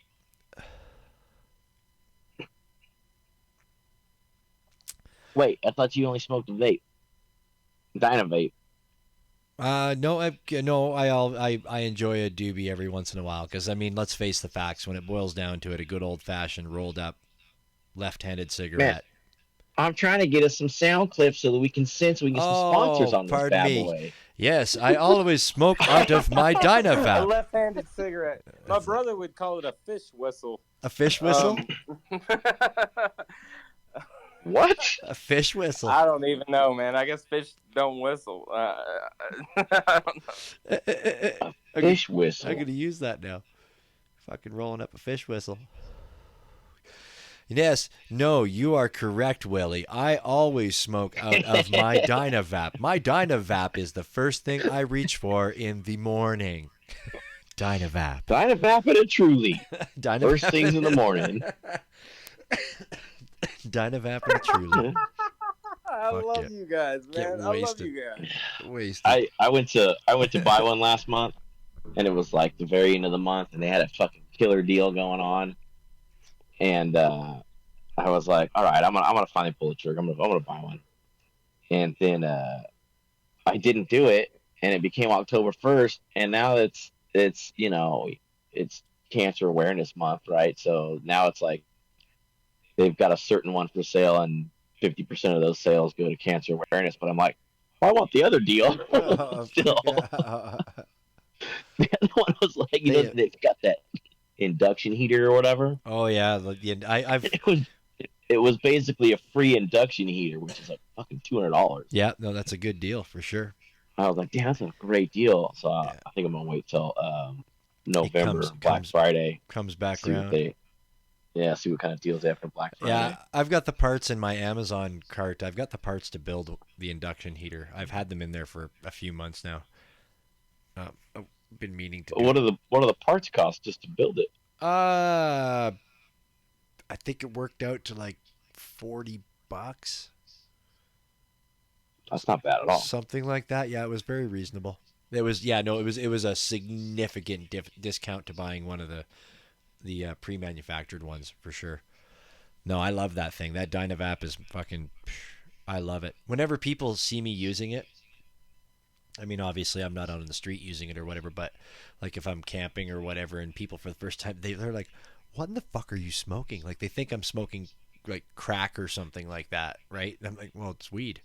They're like, "What?" I've probably, that brings it back though. I've probably sold quite a few of those Dynavaps. Now that I think about it, maybe I got to start getting a fucking QR code or something and go, "Hey, you won't get a discount." I'm talking about, man. Yeah, Dynavaps and Trulies sponsoring the Catamaran. WX8BK. Well, we haven't heard back from Truly yet. No.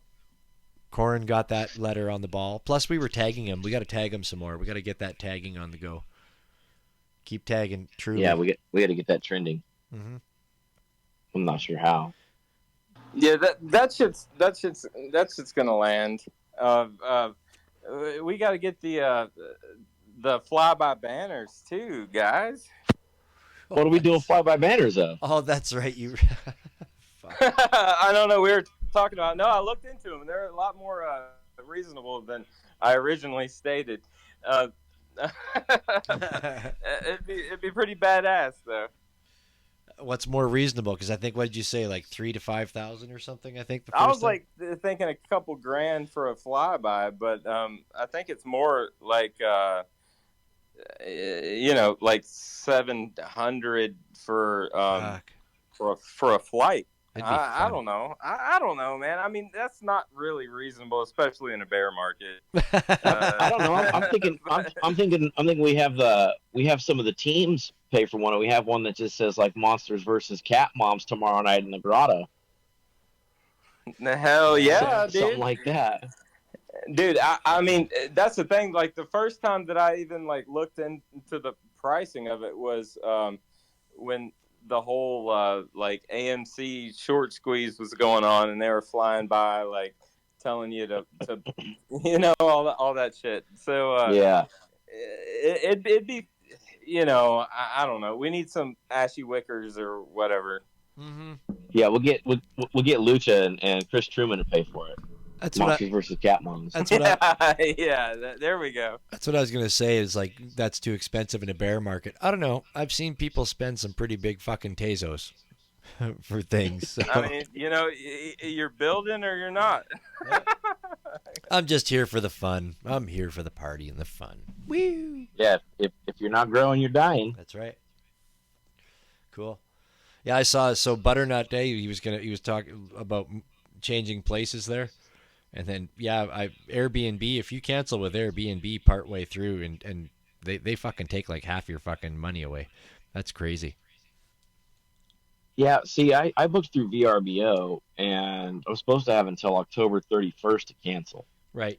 Yeah, that was... But after that, it's fucking half it, basically. Yeah, right off the bat with... You guys aren't canceling, though, right? Oh, fuck no. No, fuck no. I think Willie was just trying to get... Butternut was going to go stay where Willie was, right? That's what that was about?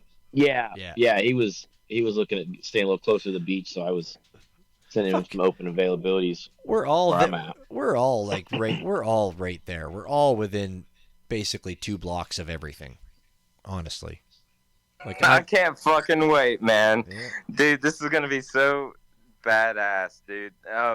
If you can't bring your one wheel, bring your skateboard because it's all flat and I mean, if not, then either have some some Uber money in your pocket, or I'm gonna have my vehicle down there.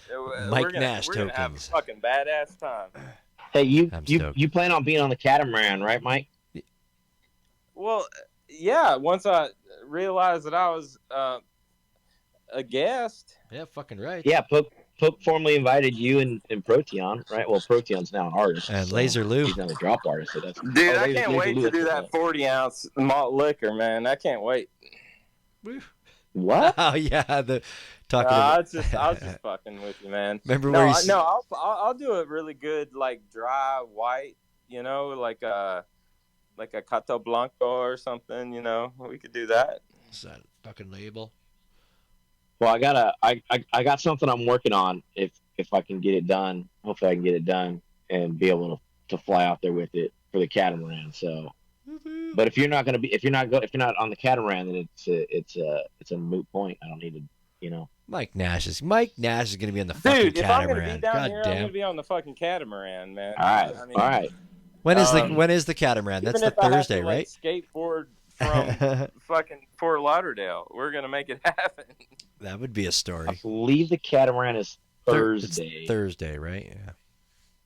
That'll be good. I believe. Yeah, no, I'm stoked. Yeah, Laser Lou's coming on, Mike Nash, fucking, and the whole entourage. I imagine Threes is probably invited as well. I imagine Threes will be there. Yeah, fucking motherfucking Chris Truman will be there. Chris Truman will definitely be there. Neorun will be there. All kinds of special guests and folk. It's gonna be pimp. I'm really excited to go. I imagine Proteon will be there. Man, If who's he's playing down the there. music? Hopefully, Bits. Hell Fuck yeah, that. son. There's no working when you're there to fucking enjoy yourself. I'll bring my Spotify playlists. No, I was gonna ask actually- you about your no, Spotify. We'll bring some Texadelic mixtapes. I'll tell you what. Yeah, dude, I fucking got that one Texadelic mixtape the other day. Where the hell was it? Here, I'm just gonna jump into my shit. Yeah, no, I for whatever reason the other day, when was it? Friday. Oh, that's right. That's what it was. So on Friday, Texadelic posted up, or Thursday night, he posted up something about, we all know that doves cry in the Prince song or something like that. What would it be like if doves laughed? And right away I was like, yeah, dude, that's fucking totally awesome. So he's like, I'm almost done it, or something like that is what he said. And the next morning he minted When Doves Laugh. And he's like, the first one to mint it gets, I can't remember what the hell it was. And so the first person to get a Tumblr account and follow me will get a free copy. So I have a Tumblr account now too. I don't know what Tumblr does. There's been a big movement between a lot of the NFT artists to move from Twitter to Tumblr. I first noticed it with Wonder Mundo and Voxel Junk. Oh yeah, like a lot of the OG trash artists have been back and forth in it. I think they might have been in Tumblr before Twitter. Yeah, but I think they're trying to actually organize a movement to Tumblr now, away from Twitter. I mean, obviously you need to do that on Twitter. You need to promote on Twitter to get your people over. I haven't joined the forces for that. Yeah, but you're right. No, there is like I don't know if it's still as strong as it was last week. I think if you just get people moving slowly, then why not? Fuck, I don't want to learn it. I'm not going. I just did it because I wanted the free NFT.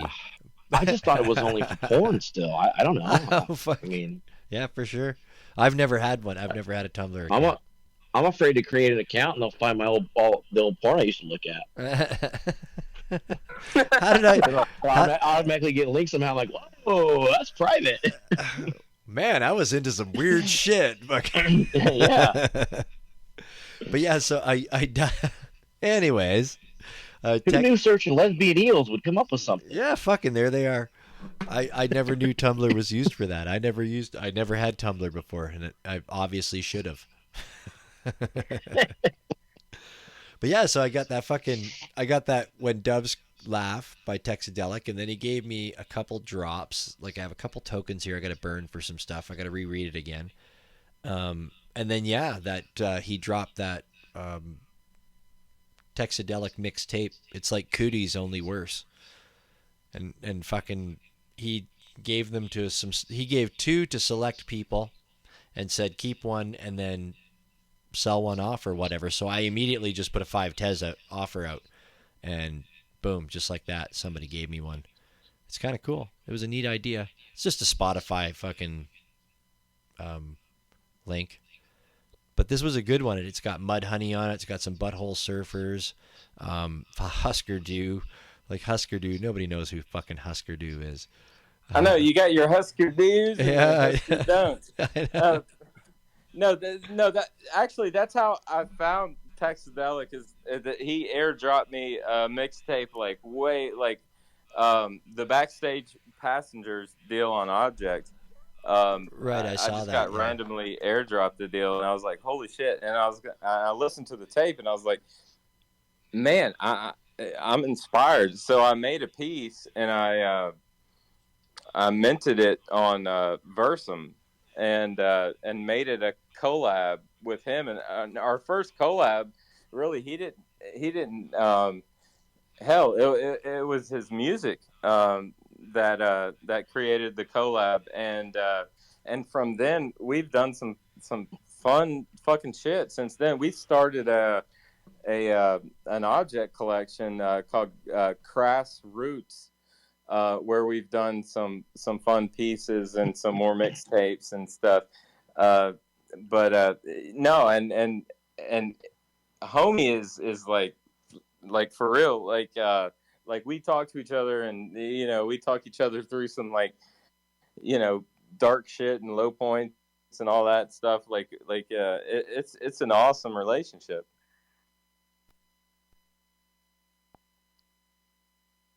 Yeah, I The think microphone I was first off again. Sorry.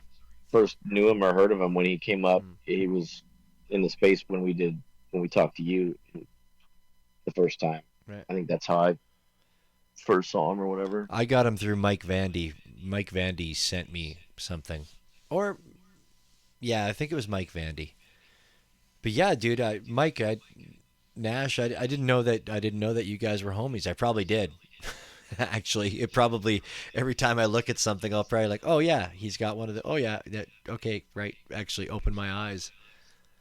But that's dope. Yeah, no, I've got a few pieces from him. Mr. Rogers, I've got one he did. It was Mr. Rogers. I've got Rotten Apples in an Apple Orchard, or I think it's called, or something. Yeah, I've got a few of them. He's just kind of popped up on the radar. I think we're going to have to get him on the space. Yeah, dude. Yeah, we should, man. And I'd love to be there. I mean, and a lot of the visual stuff that he does is on his phone, which I think is fucking phenomenal. I think there should be like a genre for that. Because I don't know if I could create anything on my phone. But these mixtapes, holy smokes! Like I'm like, dude, like how do you find these bands? And like it's like this psychedelic, like surf punk, surf rock, and he's like, man, I don't want to create mixtapes for just songs that I know that I'm just trying to put together for a feel. He's like, I'm gonna discover new shit, Yeah. and most of it's like, holy shit, I'd never even heard of these bands. Yeah, definitely. The first, I don't know, quarter of this mixtape that I got, I was like, what in the fuck? But I listened to her, and yeah, I enjoyed it. It was like I was on a journey for sure. Like as it went on, I'm like, oh yeah, I'm digging this. I like it. That's awesome. Cool. Yeah. No. All right. We got to reach out. We got to get him on. Got to make it happen. Yeah, I'm down. Yeah, for sure. For sure. We're we're not 2 weeks out now, so No. Well, I guess we'll reach out sooner than later then. got to reach out tomorrow. Sounds good. The full reach out. I like We got to give a reach out. All right, we're just gonna give a Actually, reach out. I tried reaching out to Clown Vamp while he was in the space. I don't know. We'll see if he gets back to me. Oh yeah. Yeah, that I was know. dope as hell, man. That was cool. I I know think how he talks to him quite a bit, so right. I think we can get him on. He was I'll see here. why He not. was here last week as well too. He was. Yep. Very shortly. Oh, I missed him last week. Yeah. I think it was after Shilly was gone too. But speaking of gone, I'm gonna be gone. I think I need to go to bed. I can. Yeah, I'm I beat, can. man. Okay, I was gonna say I could leave the space running for you guys if you wanted to hang out, but yeah, if you're beat too. No, I'm beat. Yeah, well, you had a big weekend, Dad. You fucking. I did. You I dadded rocked it it. up. You dadded the fuck out of that shit. I'm afraid to look at my step count. I can't wait to hear about all the sea life you encountered there. And then, dude, the fucking Legos, like, that's my jam, son. That's straight up where it's at, dude. The Legos are found dope, man. Like I said, that really intricate builds. the, You know, the fucking intrigue you. F40 full scale is sick. It's so sick. That's mind blowing. Yeah. The Lego sculptures are amazing. Like I said, as a theme park, as a rides and stuff, it's geared towards 6-year-olds and under. It's geared towards kids who've never been on a roller coaster before. But yeah, the Legos are awesome. I'd like to go I want to go someday. That would be awesome. Yeah, SeaWorld, I don't know. SeaWorld's just different now. We went like 10 years ago, right before the Blackfish documentary came out. Right. And they were still, they had stopped riding the orcas by that point because too many of the trainers were already dying. But they were still riding the dolphins. They would still ride the back of the dolphins, which they don't do that anymore. They don't get in the water with the dolphins either anymore. But so like the shows are kind of weird, and they've geared the whole park towards you're helping conservation efforts, this and that. And I'm like, yeah, you still have dolphins in tanks, so Yeah, no. Facts. I'm like, I don't know. But we did do I can't say it. We did the thing where like you get to spend some one-on-one time with the dolphins. You get to feed them and pet them and all that shit. Cool. We did that for my kid's birthday. It was pretty neat. That'd be all right. They've got some massive fucking sea turtles though, man. That Like, was the. massive sea turtles in there. I think it was in Vegas at Mandalay Bay, and they have like 1 or 2 turtles in one of their tanks. And I remember I walked through, and I was with the girlfriend I was with at the time. We got to the end where you had to exit, and I kind of stopped, and I was hovering back, and she's like, "You want to go in there and wait until you see the turtles, right?" Because I didn't see any of them. I'm like, "Fuck, they're in here somewhere, but I can't see them." And so we went and waited and waited and waited, and then all of a sudden, like 2 of them came out, and I was like, "Yeah, fucking sea turtles, badass!" And I thought it was cool because they're in a tank with sharks, right? Which is what you don't normally figure that works out, but apparently it does. Well, they're so big. Yeah. Like the sea turtles are so big at that stage that when they put them in a tank like that, they're so big that they're no longer food for sharks. Yeah. Like the sharks can't. There's easier shit to deal with. The thing I love about the Mandalay Bay is they were the first ones to have a hammerhead shark in captivity in the world. Yeah. They're not the only one anymore, but they were the first ones to. Which I was always like, hammerhead was my favorite shark. Yeah, so, it was pretty dope to when- see one of those for sure. Yep. Yeah, so when they opened that, the first time I went to Vegas after they opened that, I'm like, yep, we're going to do this. I'm going to see that goddamn hammerhead. Like, I don't care about anything else. And you get through there and you're like, oh, they got piranhas. There's just piranhas chilling right there with an open top. I can stick my hand in there. Yeah, let's maybe not do that. So But that's cool too. interesting bits piranha story. I had the very tip of my finger bit off by a green piranha one day. I was bagging one up in a pet store, and his fin got caught in the net when I was trying to get him out, and so he started flailing around, right? And he hit my hand, like I didn't think much of it, and then I finally got him, shook him into the bucket. And then all of a sudden, the person that was working with me, she looks over, she goes, "Oh my God, where's all this blood on the floor coming from? Oh my God, your finger!" And like there was like just blood squirting out of my fucking pinky finger, like just coming out at a million miles a minute. And the fucking piranha, when he flipped around, his teeth must have got up and he bit me, and he bit the tip Why? of my finger. Why did you have piranhas at a pet store? We sell them as pets here. People have them as pets. Oh yeah, That sounds retarded. dude, you can take your arm. I will tell you this right now. I cleaned those tanks all the time. You take your arm, stick it in there, and you're cleaning shit. They don't do a single fucking thing. If they're fed, it's not like the movies. But the fact that I had that one, it was out of water, so it started panic. When they get out of water, they fucking just go nuts like any fish does, right? Yeah. And their teeth, like, dude, I didn't even feel it. Nothing. But it, like, the little... That's just razor sharp. Yeah, and it just whoosh. And then we looked in the bucket and we're like, oh, well, and there's the tip of the finger. It's in there. I got the award at the doctor's office for the most interesting injury of the day. Just the fucking day? Yeah. Holy smokes. I mean, you had a tip of a finger in the damn... Holy shit, son. That's crazy. Yeah. Well, it was an average day in a pet store employee. No. I guess. Anyways, interesting story. But yeah. All right. Okay. Let's wrap it up. I am good to go. I need to go have a nap.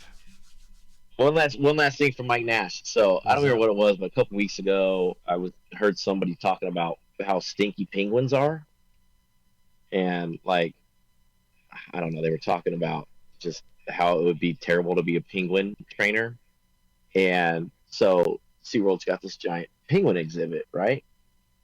And you start to walk up to this thing, and the whole exhibit just fucking stinks so bad. Really?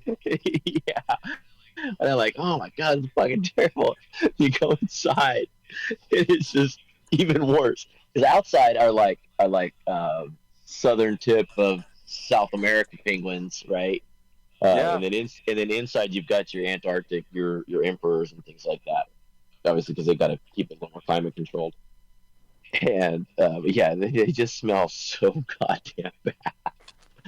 I love them though. I love penguins though. They're like one of my favorite animals. We do they stink, man. They do the walk here in the winter. So was there a question? No, I was you wanted to hear about all the sea life and shit. So oh, okay. Another short story about some of the sea life at SeaWorld.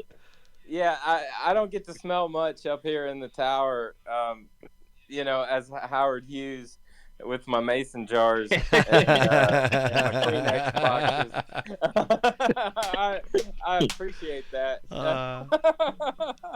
Building the Mike Nash goose.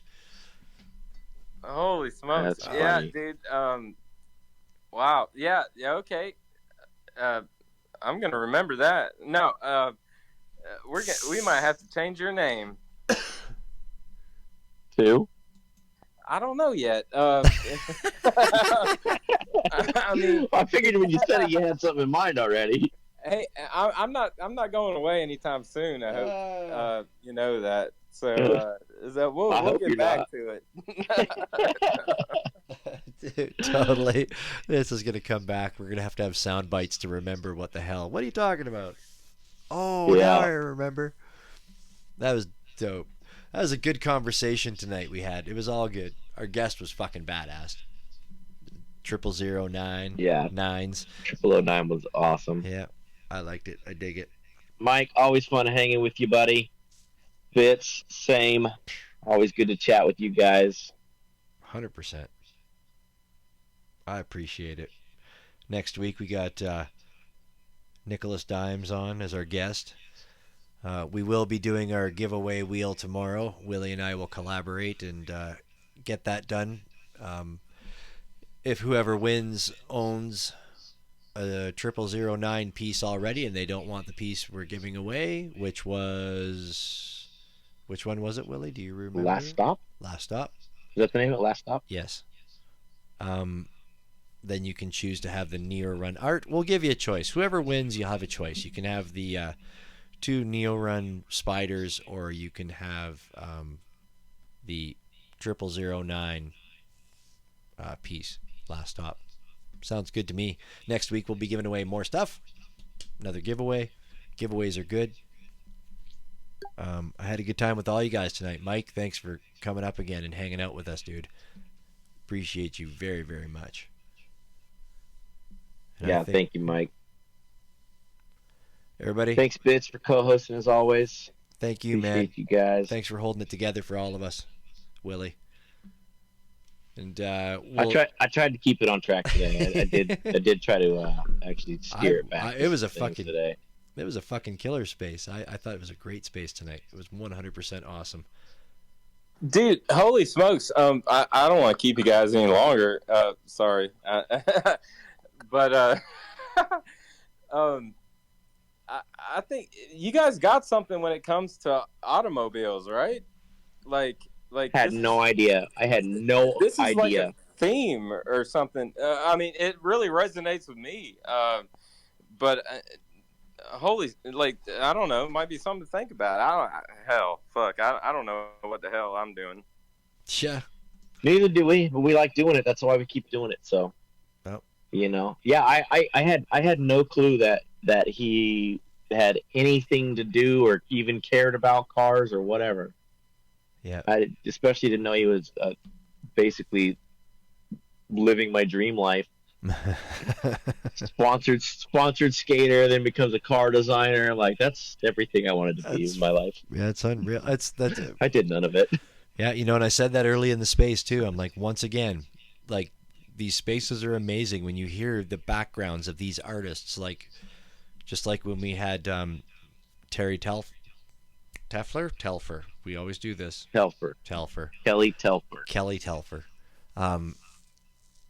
Like, just the fact, like, I'm messaging you and going, like, dude, did you have any idea? And you're like, I had no fucking idea. I just bought a painting off this guy and talked to him for 5 minutes. Yeah. But, yeah, it's all good. And hey, we had Mike Nash on, and who knew that he would be third Mike eventually. Boom. Happening. No, I'll see you next week, man. All right. I might be on the road headed back to Nashville, but dude, this is my favorite.